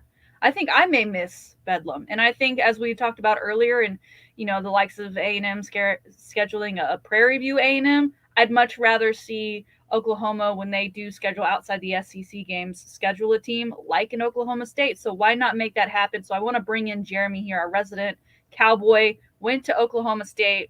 His thoughts on the continuation and whether he'd be okay with it or is okay with moving on from this Bedlam rivalry once Oklahoma makes the move to the SEC. Well, I think the main issue is logistically that both teams have their non-conference schedules pretty set for the foreseeable future. So even if they wanted to schedule a non-conference game, it wouldn't be until years into the future that they would first be able to schedule that first one, unless they, unless OSU at least redid their future non-conference schedules. I don't know how that works for OU with their jump and whatnot. But honestly, it's a really fun rivalry, especially if you're there, you're a part of it. I mean, it's really intense, and it's like, the way I describe it is the whole state on the day of Bedlam, the whole state of Oklahoma just has like a different feel to it, because it's like it's a weird dynamic where everybody in the state is paying attention to it. Like there's no pockets of people. You know what I mean? Like in Texas is so big, not everybody's watching Texas against A&M back in the day, but Oklahoma is so unique. I mean, everybody is headed to Norman or Stillwater on that day for some reason. But I am ready for a break. I think we should take Ooh. some time off. Wow. Okay. And All right. whatever I you wanna mean, call it. that I that mean, honestly just that not isn't into you the answer I was anymore. expecting. Well, what did Yeah. Gundy? What did you say? Gundy said that it doesn't make sense for the business side or something. Yeah, It doesn't make sense. he relied on the business side. I personally believe Gundy's still a little salty that Oklahoma State wasn't invited into the conversation to potentially leave the Big 12 because I think he feels like they are right up there at times with Oklahoma and Texas. But a lot on the line this weekend for that game.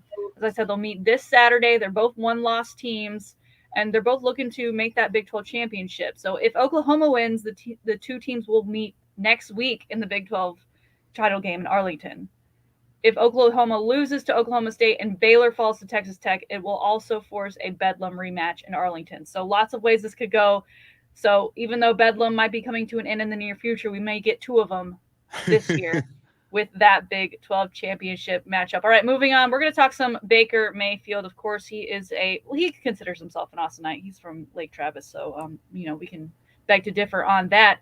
But he led his Cleveland Browns to a struggle of a victory over the Lions. You should never struggle to win against the Lions. That final score from the weekend was 13-10. He was so upset with his performance. He was 15 of 29 for just 176 yards, 1 touchdown and 2 interceptions, that he did not appear at his required media availability, which is usually a no-no.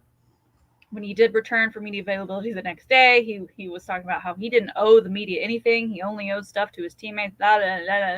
Just kind of typical Baker happenings going on. But what really got fans riled up, not that they were already not riled up because they were booing Baker. And Baker did go on to say he doesn't care about that.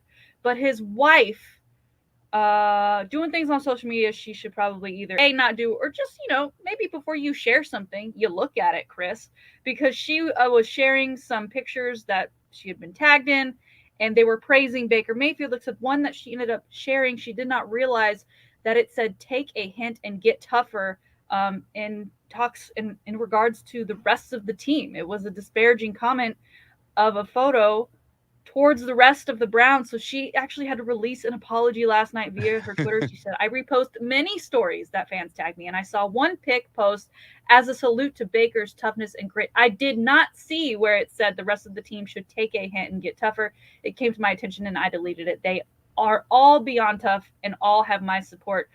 Listen, it's getting it's been ugly this season, and I think Baker's kind of gone under the radar with the Odell situation, but now that Odell is gone, a lot of light is shining on Baker right now, and I don't know if it's great or not. I still feel like it's Cleveland. That's where quarterbacks go to die. Yes, he saw a little bit of success, but I don't think he's going to last much longer. Chris? He's getting very testy. I heard his comments to the media where he says, I don't owe you people anything. I only owe something to my teammates and my team. And yeah, I heard somebody on national media go, would Peyton Manning make that statement? Would Tom Brady make that statement? No, it's Baker Mayfield. He's kind of, I hate to use this term, but he's kind of a punk. I really think he's at a crossroads. He's at a contract year. He wants to get a contract done. He wants Cleveland to pay him a lot of money, and I don't know if he's worth that money. Yeah, I don't foresee his future with the Browns extending too much longer, at least not as the starting quarterback for that franchise. All right, finally today, you brought it up in sports history, the match between Tiger and Phil Mickelson. Phil ended up getting the better of that one. We've got another match coming our way this week, Friday, 3 p.m., this time between Bryson DeChambeau and Brooks Koepka. Now, they've had this feud for a while. It really got heated up. That was the pairing people wanted to see on tour. They wanted them to end up playing together just to see how they interacted more when they did walk down the course with each other. It's not something we got, but then we did have the Ryder Cup. They were both part of that team. They both won. They shared a hug, but we now know as they're being interviewed ahead of this match on Friday that the hug was forced. Both of them saying, I don't think we should make a lot about the forced hug. They both still feel a lot of disdain towards each other. Bryson specifically called Brooks disgusting for trying to knock him down in the way that he has, and Brooks kind of retaliated, calling him a baby. Bryson, that is, for like taking things to his caddy to relay information to Brooks rather than just coming to talk to Brooks for himself. And Brooks also went on to say he never really liked him, that he thinks in his career they've only really played once together, and Bryson was an amateur at the time, and he didn't like him then. He doesn't like them now. Chris, I'm a little confused because it did seem like the rivalry, at least of where it was kind of settled. And not that they were best of friends, but they weren't having those spats back and forth. There weren't the social media jabs that we were getting in the thicker part of the PGA season. And now that this match on Friday, conveniently it's the week of, we're starting to get these rumblings again. Do you think this is more of a poke the bear, or do you think they really truly don't like each other and they're just now realizing that they need to drum that back up because it is the week of the match and they need viewers? I think they're trying to drum it up. I think this is being manufactured. I think it's trying to get more eyes on the match. Shannon, if you and I were going to have a match and we wanted more people to watch, you and I would say, hey, let's heat this up a little bit. Let's start taking some shots at one another on social media so more people would tune in. It feels to me, especially because it seemed earlier like they were getting along better, it seems to me that this is a little bit acting. But we shall see. We'll see if it continues, and it will. I will have to tune in now and then as I take a break from football and the Beatles this weekend to see how it is between these two guys when they're mic'd up for the match. This match will be 12 holes. They say it's 12 holes because Bryson wanted 24 and Brooks wanted 0 because he did not want to play at all. So they settled on 12. Again, that's this Friday at 3 p.m. Central, Friday, November 26th, the match between Bryson DeChambeau and Brooks Koepka. There it is, today's Salty Shakedown. Outstanding Salty Shakedown as always. But Shannon, they should play 18, shouldn't they? I mean, 12's a little weak if you ask me. Play 18. I mean, you almost want them to play more so that they can kind of build up whatever feelings they have and eventually let them loose. Yeah. Get on one another's nerves. I mean, that Mickelson one you said went, to like 22. Nighttime. Yeah. So I guess given the time of year, maybe they're just like, for the sake of what, the light outside situation starting at 3 p.m. Central, maybe just 12 holes, especially with how slow Bryson plays. Let's not forget that. True. Bryson's incredibly slow. Yeah. So who knows? And again, if they're manufacturing some of this angst against one another, maybe the fact that they're actually playing together, that might add to it a little bit. So just another Thanksgiving weekend item for you to pay attention to in the world of sports and or entertainment. Coming up, let's talk some Texas Longhorns. What is going on the 40 acres? Why isn't Shannon going Friday night to the Longhorn Kansas State game? How does Taylor Estes feel about the now and the future and the quarterback position for the Texas Longhorns? We will explore all of these topics and more with Taylor Estes, managing editor of Horns 24/7. She'll join us coming right up. And just after 8:30, we'll talk all things football with our good friend James Allen from the Pro Football Hall of Fame. We'll talk NFL and college, maybe even some UTSA. Is he feeling the UTSA magic as they continue to remain undefeated? She's Shannon Salty Sweeney, Jeremy making the show go with you till 9. Thanks for hanging out with us on the Chris Duel Show. Oh, I got to stand up.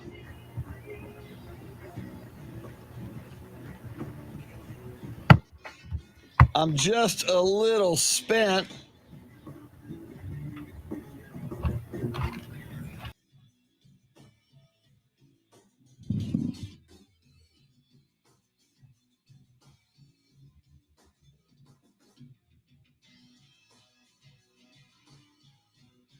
See if I still have a Taylor Estes photo for when we talk to her. I do believe we do. And it looks a little bit something like that. And then later it'll be James Allen. James Allen at 8:30.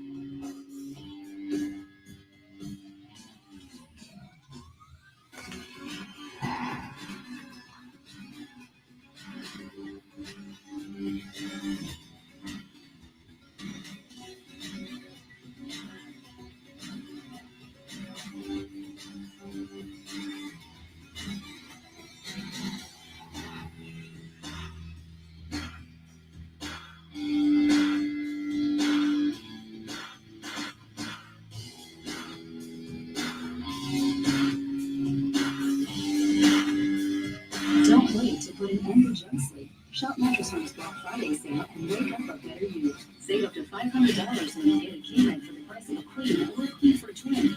Plus, get a free adjustable base with qualifying seating purchase up to a $499 value. Or shop Tempur-Pedic, the most highly recommended bed in America, and save up to $500 on adjustable mattress sets. Uncheck your sleep. Only at Mattress Firm. Offer valid on purchase. Restrictions apply. See details at mattressfirm.com.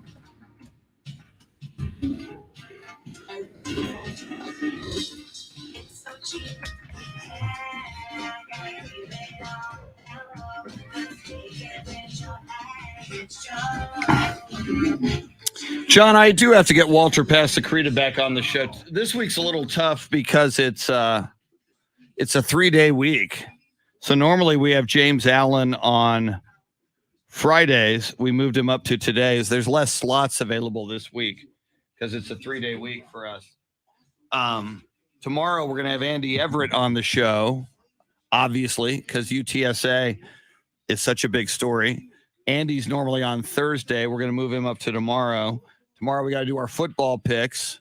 We've got Bill Schoening on tomorrow. So there's actually not a lot of open slots this week, but I love Walter. I did see his Wally's Deli food truck is back up and running, which is good news.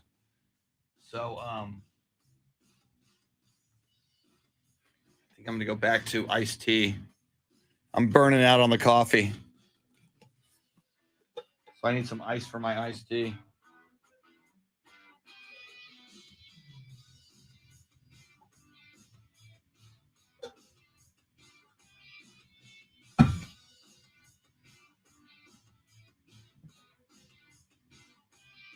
I'll bring some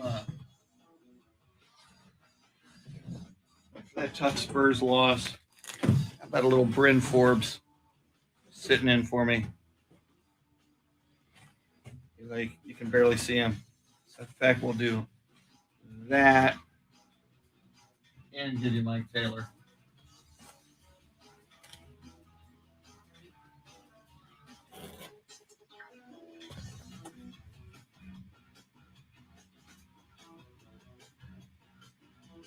Back in a sec. I'm getting ice.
LASIK Plus, we literally have thousands of Why didn't my guidance counselor in high school have some talks with me about this?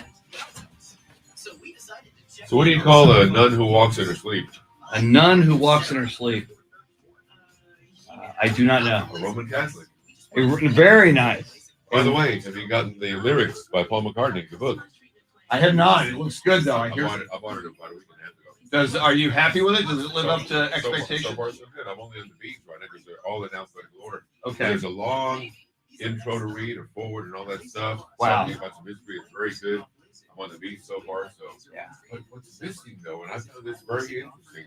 He's got Blackbird, Birthday, back in the USSR, and one more beat, but he doesn't have Bluebird in there. Wow, that's a great tune. I'm very surprised by that. Wow. Unless it was written by somebody else, which I haven't looked up yet. Yeah, that's a great question. Yeah. So do you have Disney Plus? You're going to be able to see I that? don't have Disney Plus. Gotta. Is that available on Spectrum? It's subscription. It's streaming. I So wonder how much you call. I'll look into it. yeah, I mean, it may be worth it. I'll look into You it, can yeah. always. Yeah, It's probably like $9.99 a month, I'll check it but out. you can always subscribe and then opt out. You gonna spend time with your mom Thursday? Yes. Good for you, sir. In fact, today I'm at 1:30. I'm getting her booster shot. Yeah. So this will be. I take her to HEB. So we'll see how that works out. Hopefully, they're pretty good about it. It should be pretty easy. Is this new board out here permanent? His name is. I don't know that he's permanent. He's going to be with us more. Interestingly, his name is Jeremy. Right. So he's very good. He went to Oklahoma State. Well, we all have a So callback. exactly. But he apparently was sports editor at the paper there. So he's very hip to sports, Okay. which is Very cool, good. Very good. which helps. Right. So- You'll be here tomorrow, right? I am here tomorrow. Oh, so you get more. Yes, sir. Have you played Pebble Beach? Yeah, back in 2006. My goodness, that's cool. It was my bucket list number one. Oh, that's great. Most people's number one is to play at Augusta National. Most of those people won't get on the course. True. Unless they're invited by a member. Right. But I took it upon myself to pay for this trip myself, Wow. and I might go back again next year. Oh, that's great. But yes, it's fantastic. Very cool. Everything that you hear about it on TV. Yeah. The most beautiful places where earth and sea collide. Oh my goodness. Wow. Yeah, that's great. Wow, Jason, I didn't get to tell him that. 7 a month. I think he already went into another studio. That was David Munoz. I'll go tell him.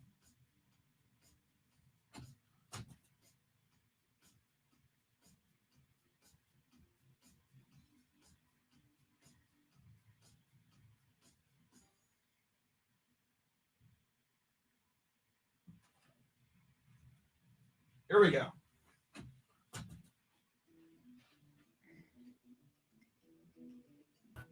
Jerry Lauder, good morning. Here we go. Is that her? Is she there? Thank you.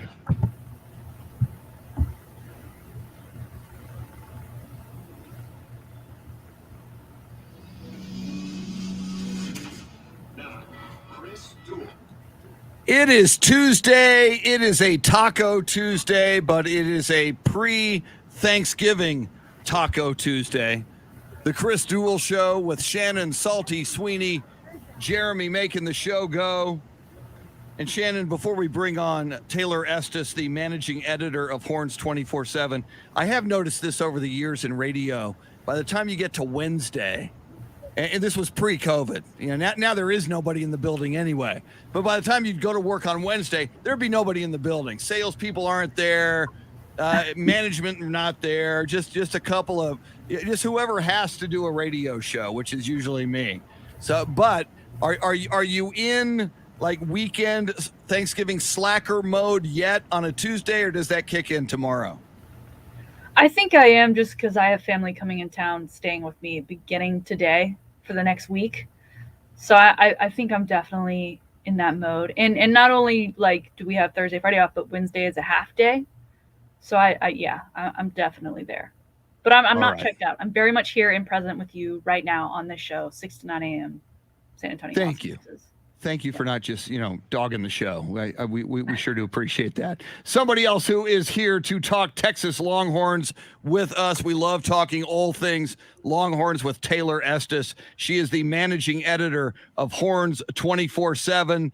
Taylor, are you in Thanksgiving mode yet? When does that kick in for you? Yeah, I think covering the Texas football program is coming in Thanksgiving mode for a while now. But no, I definitely am right now. My parents are in town from California for the holiday, and they never come out here for holidays. So they're at my house now, and Thanksgiving mode has definitely kicked in, even though there is a football game to cover on Friday. Very cool. Where in California are your parents from? Where do they live in California? Mission Viejo, so it's in South Orange County, about an hour south of LA, an hour north of San Diego. Very cool. I know it well. As you know, I went to USC. I lived in the furthest south. I lived in Laguna Beach for a while, which is closer to Mission Viejo, obviously, than LA. But yeah, Mission Viejo is gorgeous. So yeah, it must be. Did you grow up in California or no? I did, yeah. At the time I came to Texas to go to school at the University of Texas, actually. I just never left, which I didn't expect to be the case. I expected to go to school there and then move back to California, but Texas got me, so I'm here for good. Very cool. I was just the opposite. I grew up in Texas and went to USC and stayed out there for about 12 years. But I'm back, and I'm here to talk, along with Shannon, Longhorn football with you. Well, Taylor, we never imagined going into this season that we'd be talking about a losing streak like this, that the Longhorns would not be bowl eligible. What are your overall thoughts right now about the state of the Longhorn football program, and what we might be thinking about it after Friday night after the Kansas State game? Yeah, you're absolutely right. Like, I don't think that anybody anticipated, year one of the Steve Sarkisian era at Texas to end with the Longhorns season ending in early, or I guess in November. I guess not even, they were not even making it into December. That's definitely a surprise to me, but I think overall, there's definitely a lot of work, obviously, that needs to be done on this program. But it's, I think the biggest thing that you're going to be looking for right now, if you're a Texas fan, is what Steve Sarkisian is going to add in terms of, more personnel from whether it's, high school recruiting or the transfer portal, whatever it may be. And he's hinted about that actually for the last 2 weeks now.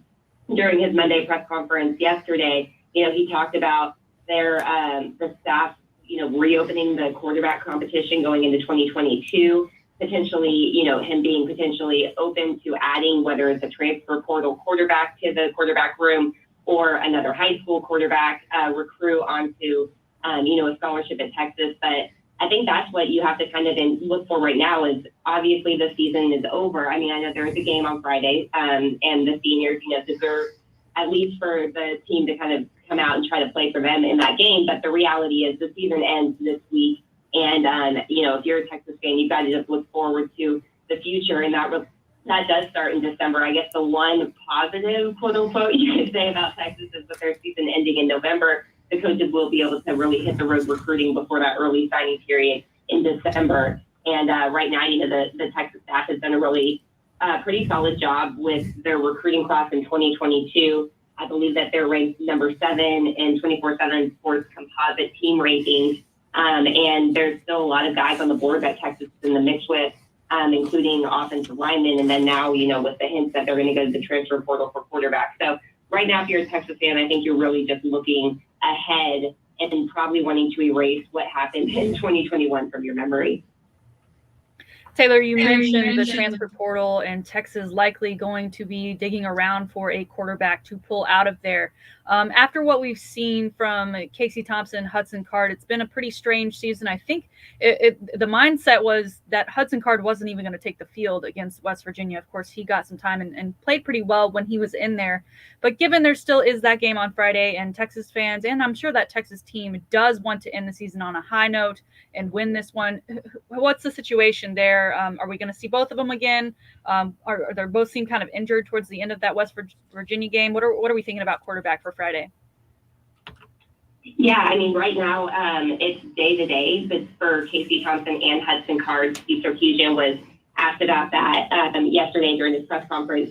Both of them are battling injuries, and from what we're hearing at Horns 24/7, I think that Hudson Card's injury is probably more substantial than Casey Thompson's, and Steve Sarkisian did essentially allude to the fact that Casey Thompson would likely be the starter if he is good to go come Friday against Kansas State. And I think that, it would probably be at this point either Casey Thompson or the third string quarterback, which is a walk-on quarterback, and Ben Ballard, based off of what we're hearing early on about Hudson Card's leg injury after, he got rolled up on late in the game against West Virginia on a play that I thought was a little bit of a egregious non-call by the Big 12 official that was standing right there on a late hit on the quarterback there in the fourth quarter of West Virginia. So right now, if Casey Thompson's thumb is good to go, he'll get the start on, I believe he'll get the start on Friday against Kansas State. I would be a little surprised if Hudson Card is good to go. And unfortunately for Texas, if neither one of them are good, they're going to go with a walk-on quarterback, Ben Ballard, who's ahead of Charles Wright on the depth chart. So not the ideal way to end the season at the quarterback position, the most important position in football, in my opinion. So there's, just more adversity, I think, that Texas is going to have to fight through this year. And it's just been filled with an adversity type of season for the Longhorns. We are talking Longhorns with Taylor Estes, managing editor of Horns 24/7. And Taylor, as I hear you describe what Coach Steve Sarkisian has said about the quarterback position next year, looking for another quarterback perhaps to come in and compete with Hudson Card and Casey Thompson. I wonder, if a quarterback is in a situation, if there's a really good quarterback out there who feels that he doesn't have a future at another school.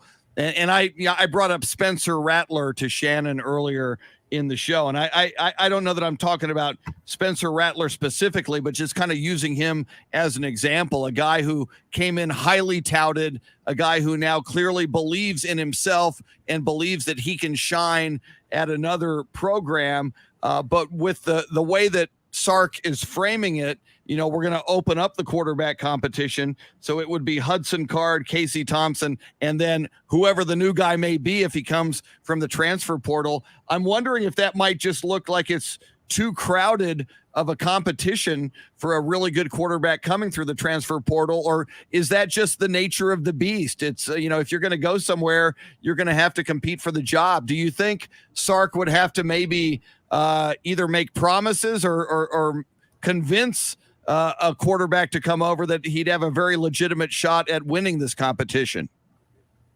Yeah, it's kind of a double-edged sword right now with the transfer portal. You have the risk of not landing a guy and then potentially losing some guys on your roster if they do seek to add more competition at the position. So yeah, I think that right now, I think what Steve Sarkisian's pitch would probably be to whatever quarterback there may be in the transfer portal.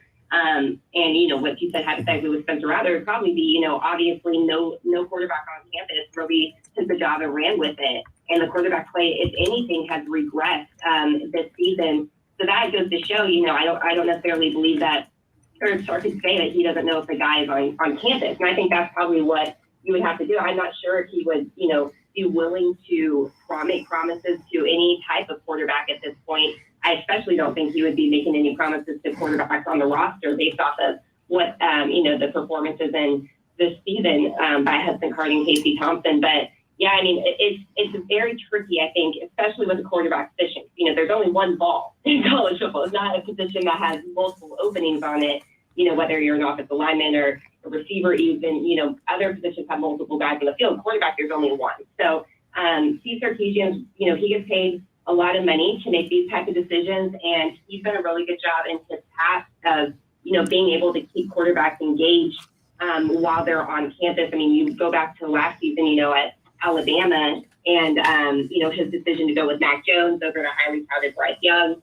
And, he still was able to keep Bryce Young engaged, when he was the offensive coordinator there for Nick Saban. So I think that it's a risky move to go to the transfer portal for a quarterback, especially, I think. However, it's also a risky move if one of the players on campus were to enter the transfer portal because, you look at what happened to Charlie Brewer, the former Baylor quarterback. He, was not happy at Baylor, transferred to Utah, gets a few starts, and then he gets benched, and he's not playing football this season. So, there's a risk both ways. But I think it's a risk that Steve Sarkisian definitely has to take. And, however he, words it to whatever portal quarterback, I think it's probably going to start with the fact that the job is up for the taking. And there is going to be a little bit of a competition. But if you're good enough, you can easily take over the starting role at Texas football, that starting quarterback role, because really nobody on campus right now has secured it. Taylor, Texas clearly missed a guy like Bijan Robinson over the weekend against West Virginia. He's really kind of become the identity of that offense, and they struggled without him. I think he eased a lot of Texas fans' nerves yesterday by saying that he would be back next season. I know it's senior night on Friday. Are there any guys that are going to be walking that we will need to fill those shoes? And I know this season hasn't been the best, but there still are some great players and some great athletes on that team that I'm sure will be playing their last set of downs for Texas come Friday.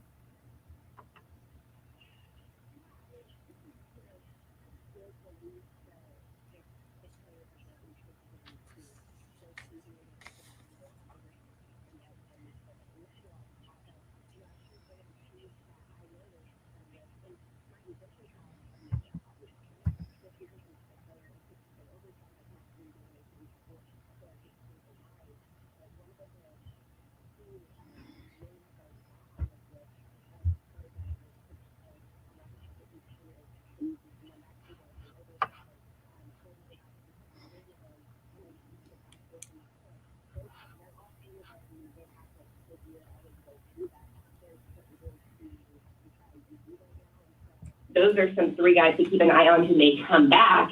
And that's huge for Texas, because obviously the defense has struggled a lot. It's been really up and down, I would say, and adding, some fifth-year seniors essentially back to the defense, especially at the linebacker position in DeMarvion Overshawn. I think that's really huge for Texas if Steve Sarkisian can keep those guys engaged and keep them to come back for their fifth year. That was granted because of COVID last season. So that's a positive. That's something that Texas fans can look at and say, okay, those are three guys that have played a lot of football. They played good football too. It's not like they're three scrubs that people aren't going to want on the field. They're guys that can really help the Texas defense, I think, moving forward. So those are some names to watch of guys who may be returning. Texas is going to be losing Josh Thompson. There's a lot of guys out there that, had this COVID year of eligibility. Josh Thompson was one that he was listed to go through senior day festivities. And I had heard from sources that he was not anticipating on coming back for that fifth year, or I guess his would be a sixth-year COVID eligibility year. But I think that there's definitely going to be some losses that I thought, seeing that DeMarvion Overshawn, Deshaun Davidson, and Anthony Cook were not listed as players anticipating going through senior day festivities is an early win for Texas in 2022. And, this team obviously needs as many wins as they can get to, kind of keep engaged and really believing in the process, and having those three back will be crucial if that does end up being the case. She's Taylor Estes, managing editor of Horns 24/7. Taylor, there was a moment yesterday in his press conference where head coach Steve Sarkisian declared, "I'm built for this," meaning the rebuild, meaning getting Texas from where they are now to where they want to be. And that's obviously big time national prominence and a national championship. Texas has the reputation across the country for boosters that get restless. And, certainly in San Antonio, we know Red McCombs is one of those big boosters. From your reporting and your experience, if the boosters get restless next season with Steve Sarkisian, how much of an influence might that be on Chris Del Conte and this athletic department if they ever get to a point where they're restless with Steve Sarkisian? From your perspective, how much of an influence do those boosters have on who's going to be the head coach at Texas? There's obviously a little bit of influence regardless of who the athletic director is, just because of the amount of money that these guys do give to the athletic department. However, I don't necessarily know that we know for sure right now with Chris Del Conte, because, Chris Del Conte he didn't hire Tom Herman, for instance. This is his first head football coaching hire in Steve Sarkisian. And so we're not really sure. Obviously previous athletic directors have gotten pressure, and they made changes, and they were probably right changes at the time. But, after now 3 head coaches since 2013, I think that what Chris Del Conte has to do is get these boosters to keep their mouths shut a little bit. I mean, you don't want to turn into the program that's just a constant recycling of head coaches and a constant, turnover machine. And that's what Texas has really become. And so I think that the fact that Steve Sarkisian did get, I believe, a 6-year deal. Most coaches have gotten a 5-year contract when they came into Texas. I feel like that could be a sign that Chris Del Conte is willing to at least wait it out here. And I think that's the right move to do with Steve Sarkisian because, rebuilding a program, you can bring in a new head coach every time, but if you're doing a rebuild every 3 years, you're just setting your program back further and further. And so, Texas boosters have always been very loud. They, as you mentioned, Rattler Holmes, he's gone on radio shows after Charlie Strong was hired, saying he wasn't on board with the hire. I mean, those are the type of influences that I think that Chris Del Conte really needs to not necessarily shut up or anything like that, because obviously he has to keep boosters engaged. He wants the money to continue to come into the athletic department, but they have to, let's give this program time. Because the only consistent at Texas football in the last decade has been change. And clearly nothing has helped. I mean, they're not they've competed for one Big 12 title, which was almost a fluke season in that time frame of constant change. So clearly, the definition of crazy is doing the same thing over and over again and expecting different results. And Texas doesn't give Steve Sarkisian that ample amount of time. At some point, they become the definition of crazy. And so I don't think you really want to be that when you are, one of the blue blood type of powerhouse college football brands that the University of Texas really is. You don't want to turn into almost a University of Tennessee, that's constantly changing head coaches, or a USC where you just never know where the direction of the football program is. And I really don't think that will be the case with Chris Del Conte. I think that he'll be able to kind of keep the boosters at bay a little bit and making, explaining to them what he sees from this program. Because, the reality is those boosters help pay the buyout of Tom Herman's contract. So it's their money that is going to be towards these changes. But at some point, you want your money to be well spent and not allowing Steve Sarkisian ample time to really rebuild this thing the way that he has done, at least in his career. I think that one of the, I know a lot of people will point out his head coaching record. And I think that's one of the laziest arguments about Steve Sarkisian, because look at what he did at the University of Washington. That program was in shambles before he took it over, and he really rebuilt that. And, the record wasn't, 12-0 or anything like that. However, he did rebuild that into a competitive program that Chris Peterson eventually also, continued to roll there. But that work started with Steve Sarkisian at the University of Washington. So that he has, in his career, built a football program, and that football program was literally in shambles. I don't even think they had a win the season prior to Steve Sarkisian taking over at Washington, and then they went to bowl games every single year he was there. So that to me shows that he knows what he's doing. I know that was a while ago, but I think that his time, I think with the personal things that he's gone through in his life, and then, spending time under Nick Saban too, I think that he really could be the guy to turn it around like he did a program like Washington. And if he was able to do that to Washington, I think that there's a possibility he can really bring Texas back to prominence, but he's got to get the time. And that starts with, Chris Del Conte making sure that the boosters realize that he's the guy. And now, if Texas has another losing season next year, it's going to be probably a very difficult sell for Chris Del Conte to, the boosters and keep them, not getting reckless or anything like that. But right now, I think it's so crucial that Chris Del Conte come out and be really supportive of Steve Sarkisian like he has been. And I think that, it's going to be definitely a challenge for him with these boosters. However, I think that he has not really been the one that jumps the gun when it comes to making changes. I think he's very methodical a little bit with his approach. He's a really good salesperson, obviously. If you ever, look at his Twitter feed, you can tell that, So I think he will probably be successful at keeping them as quiet as possible, barring, Texas having another losing season next year. Great perspective from Taylor Estes. She is managing editor of Horns 24/7. Follow her on Twitter at Taylor Estes 247. Of course, Horns 24/7 on Twitter, at Horns 24/7, and a YouTube channel with great video. Chip Brown, a big part of that as well. YouTube, go search Horns 24/7 for the YouTube channel. Taylor Estes, outstanding as always. Have a great Thanksgiving. We'll talk again next week. Thank y'all. Happy Thanksgiving. Happy Thanksgiving. Absolutely. Thank you so much. Coming up, we'll talk all things football with James Allen of the Pro Football Hall of Fame. Always entertaining, always enlightening, and he's got an insider's perspective on a lot of things National Football League. James Allen joins us next. She's Shannon, Salty Sweeney. I'm Chris. Jeremy making the show go till 9 on the Chris Duel Show.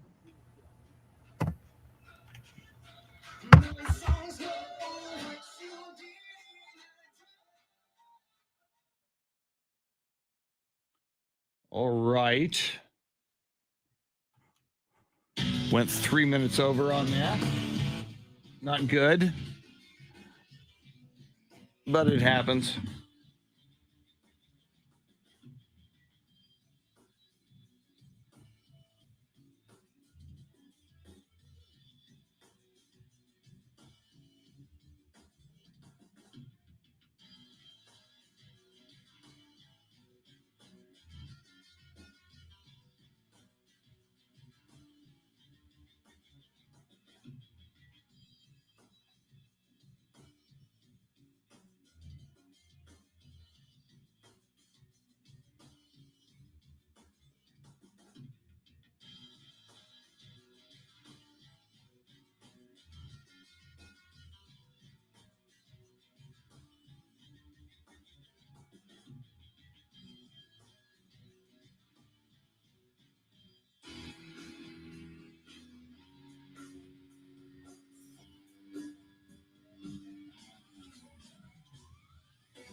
All right.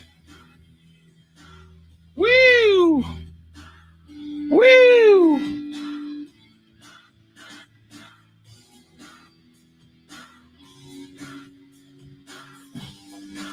James Allen, going to join us. Hey everybody, this is Dr. Blake. We all know that material possessions aren't necessarily Here's our James Allen photo. those material possessions being necessary. Clothing on your back are necessity. Nursing materials are a necessity. But it's always that. I do have my Spurs glasses, just like you know. Discover automatic matching all the cashback you earn at the end of the year. This research also shows that getting a little time can boost our loans. Discover credit is accepted nationwide at 99% of places with credit cards. Possibilities of earning cashback seem almost endless. Card members also earn cashback spending on vacations, ordering takeout, or even investing in business. Ultimately, you could be earning cashback on most of the spending that you're already doing day to day. Learn more at discover.com/match. Limitations apply. 2021 Nelson Report.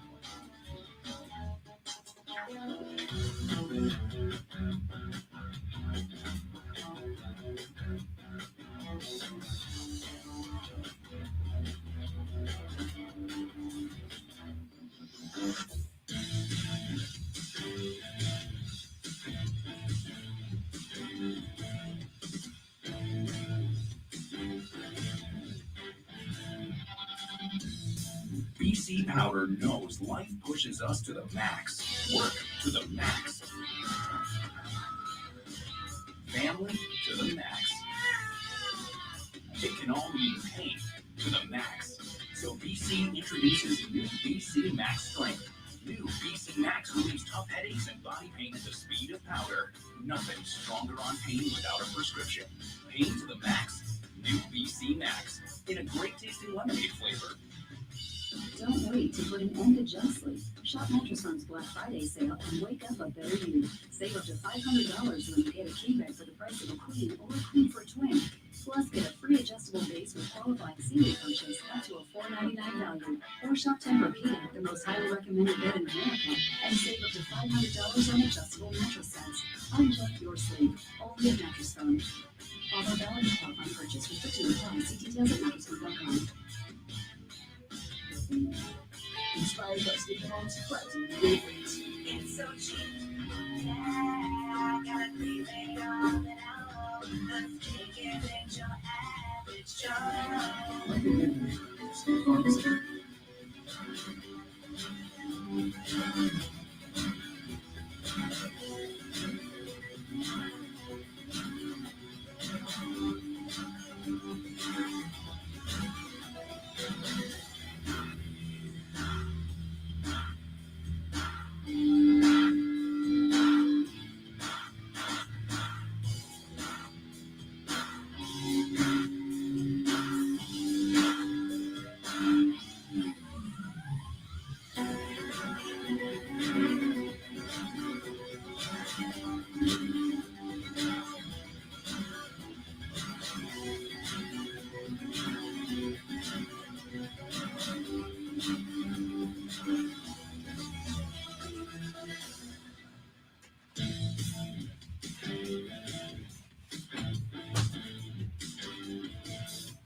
Thank you, Fred.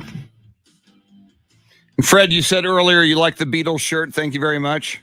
Which is actually the photos from the Let It Be cover and the new Disney Plus documentary series, Get Back, dropping Thanksgiving and going 3 nights, was the sessions for Let It Be, which is way cool. Yeah, I'm going to totally geek out for 3 nights.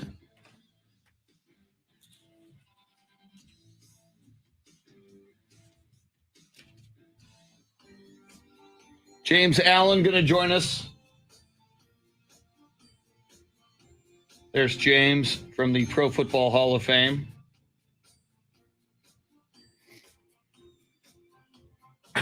Excuse me.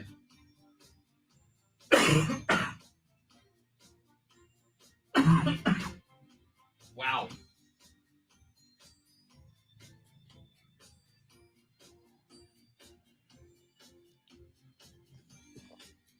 Tomorrow on the show, that man, Bill Schoening. He's not on the phone now. He will be tomorrow. Also on the show tomorrow, Andy Everett.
Here we go.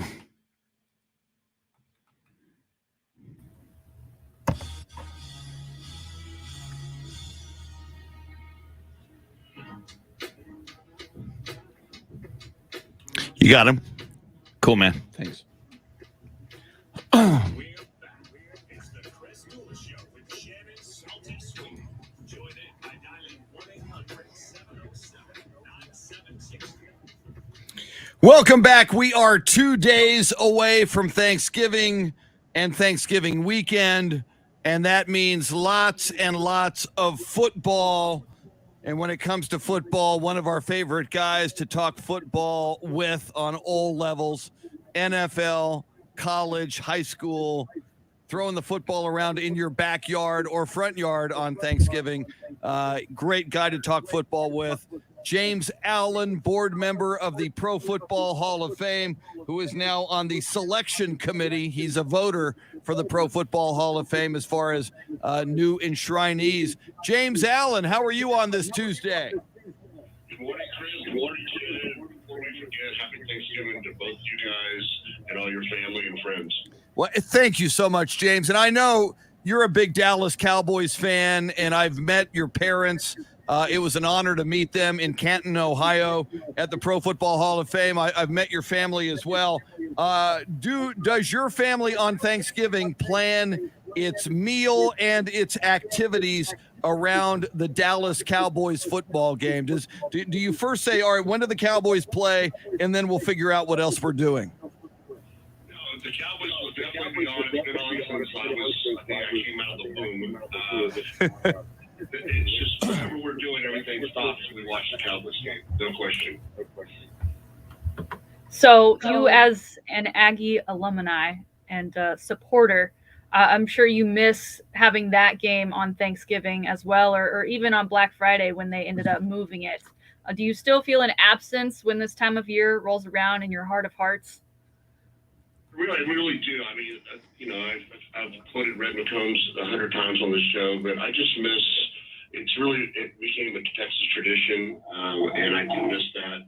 It was a lot of fun. I had a lot of fun. I literally was going to UT at the last minute, as you know, Shannon, and switched to A&M, and I love UT, and I just missed all the fun and things. And candidly, for me, it became even more germane to watch over even the Cowboys game. It was kind of equal in some value, but just the pageantry of that rivalry, I do miss it a lot.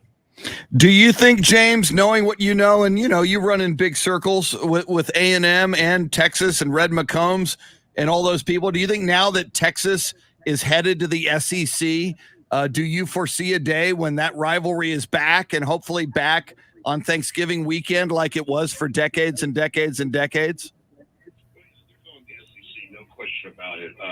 And the portal situation and the college kids using it for marketing pushed UT to go to the SEC. And they, it's not, UT's alumni or boosters are the richest or most, it's a rich school. They don't need the money along with their puff fund and everything else. However, for the football program, they had to go to the SEC.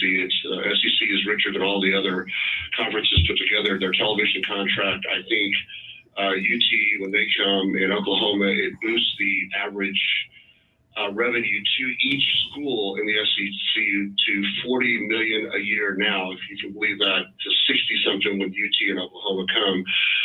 Questions is if they're going to be in the SEC West or East. UT probably wants to be in the East. I don't think you want to be in the West, but I've asked that question, and everyone's just kind of saying, hey, that'll come when it comes. So I have no insight on where they're going to end up. But of course, if they go to the SEC West, it'll renew the rivalry. And I hope they do go to the SEC West for all the to get the rivalry back in play. And we'll see. But it depends on the SEC commissioner. He can't lose because in the board, because if they put Oklahoma and UT in the same conference, then SEC East, and then they play each other. And SEC West, UT will play A&M. So that'll always be there personally for all the Aggie fans. I hope they do put them in the West so we can start playing each other again. James, want to switch it up to the NFL. Before we talk the Cowboys of this Thursday, I want to talk a little bit about the Cowboys of this past Sunday. Chris and I were feeling pretty confident as they went to Arrowhead to take on the Chiefs. The Chiefs had struggled a bit this season, seemed to have found their footing, but the Cowboys just had such a dominant performance against the Atlanta Falcons. We just kind of expected more of the same. They obviously built up Patrick Mahomes versus Dak Prescott, quarterbacks of the future. Your take on that game, and in particular, the Cowboys offense really struggling in that one? Yeah, I've said to y'all before all this happened that, they're going to definitely win their division.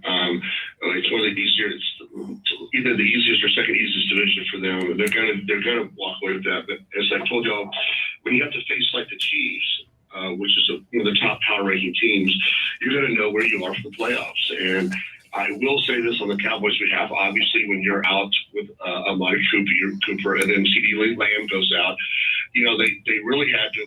They quit throwing the ball, and you saw Kansas City's defense, which is very strong. They were teeing up on the run, and you can't, like Tom Brady or Drew Brees will say, or your offense changes when you have to throw the ball, and they know you have to throw the ball, and you have your two best receivers out. The Cowboys, basically Dak's walking out there with a 50-pound weight on his back as pressure, and the line didn't do a great job of blocking.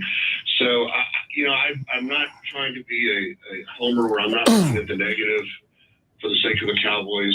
I think their power ranking is still number 8. I think that's a little high. We'll see. I mean, they have a short week against the Raiders, to get everybody healed and everything else. So let's see how they bounce back. But overall, I don't think it was a debacle at all. I mean, Atlanta's not Kansas City. And no offense to Atlanta's quarterback, who's one of the best in the last 10, 15 years. He's not Patrick Mahomes. So it's a different level team. However, I thought the Cowboys were in it. And glimpses of, their defense has a little bit of dents in them, but they still played well. So overall, I thought it was good, considering if you take Cooper and Lamb out, they really didn't throw the ball. And when they tried, Dak was on his back.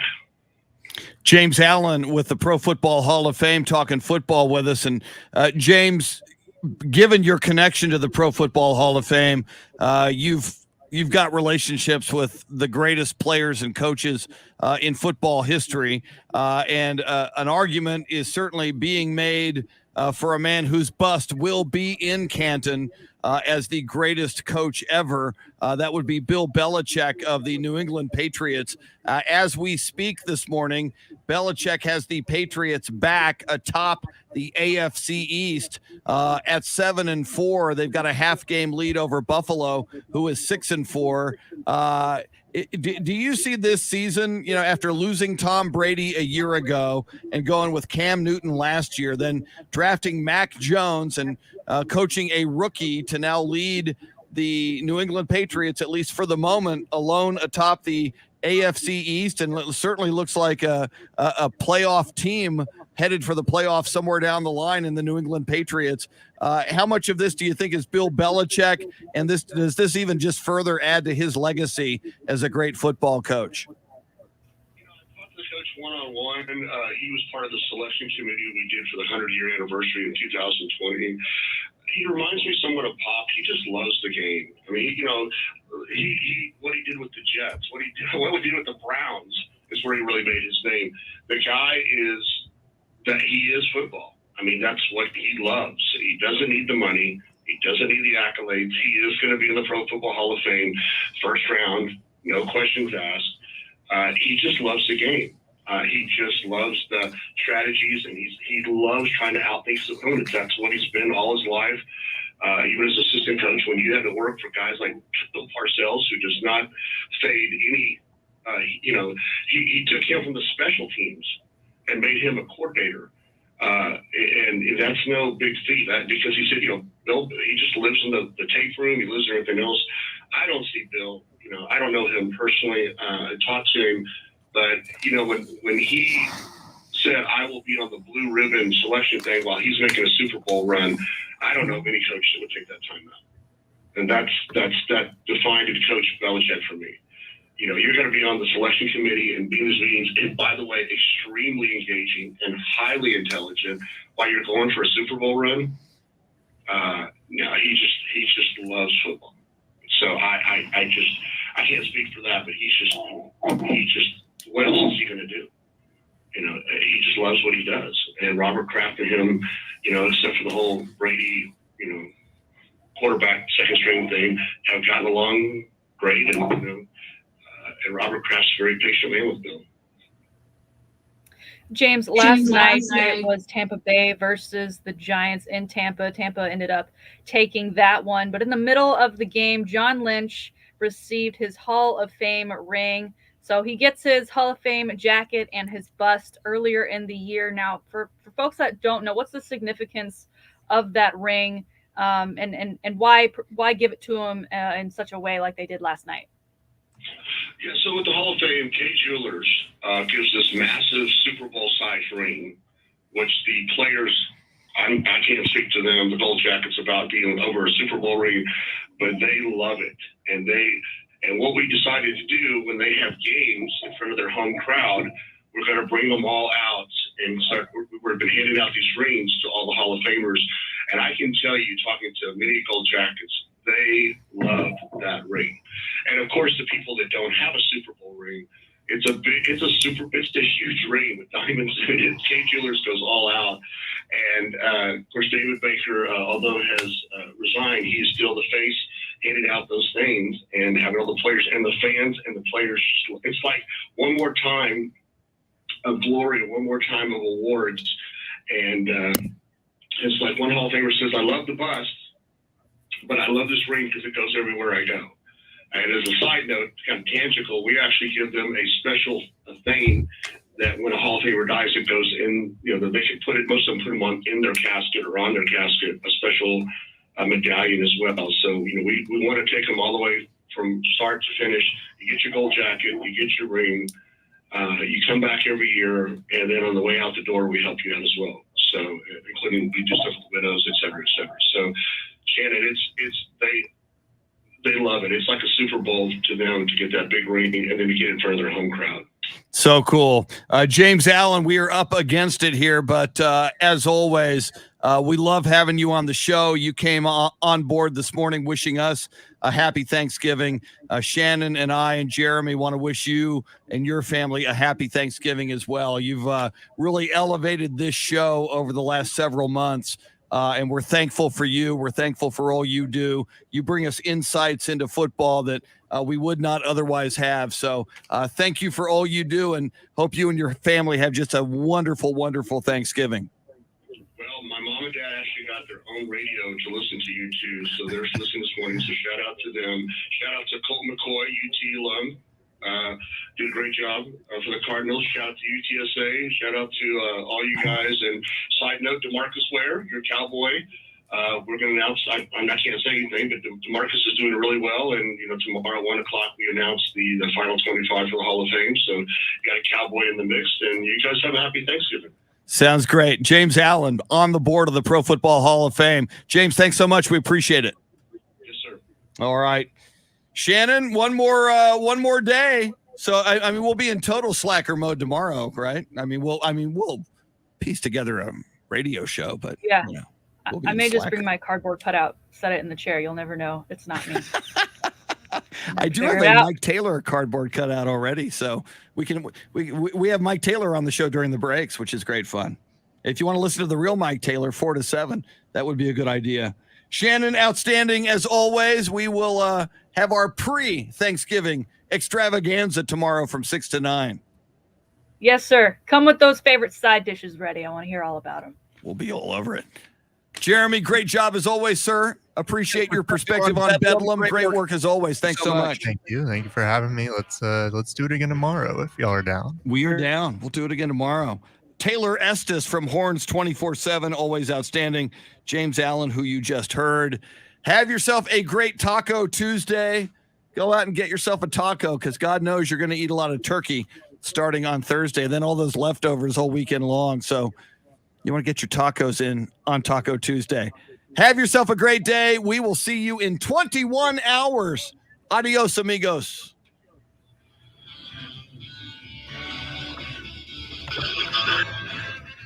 All right.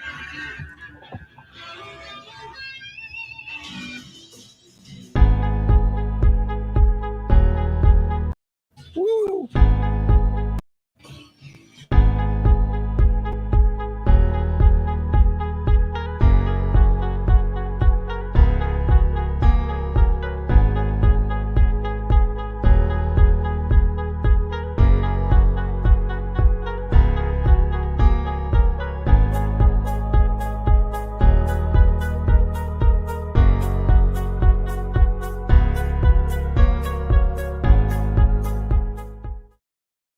Adios, amigos.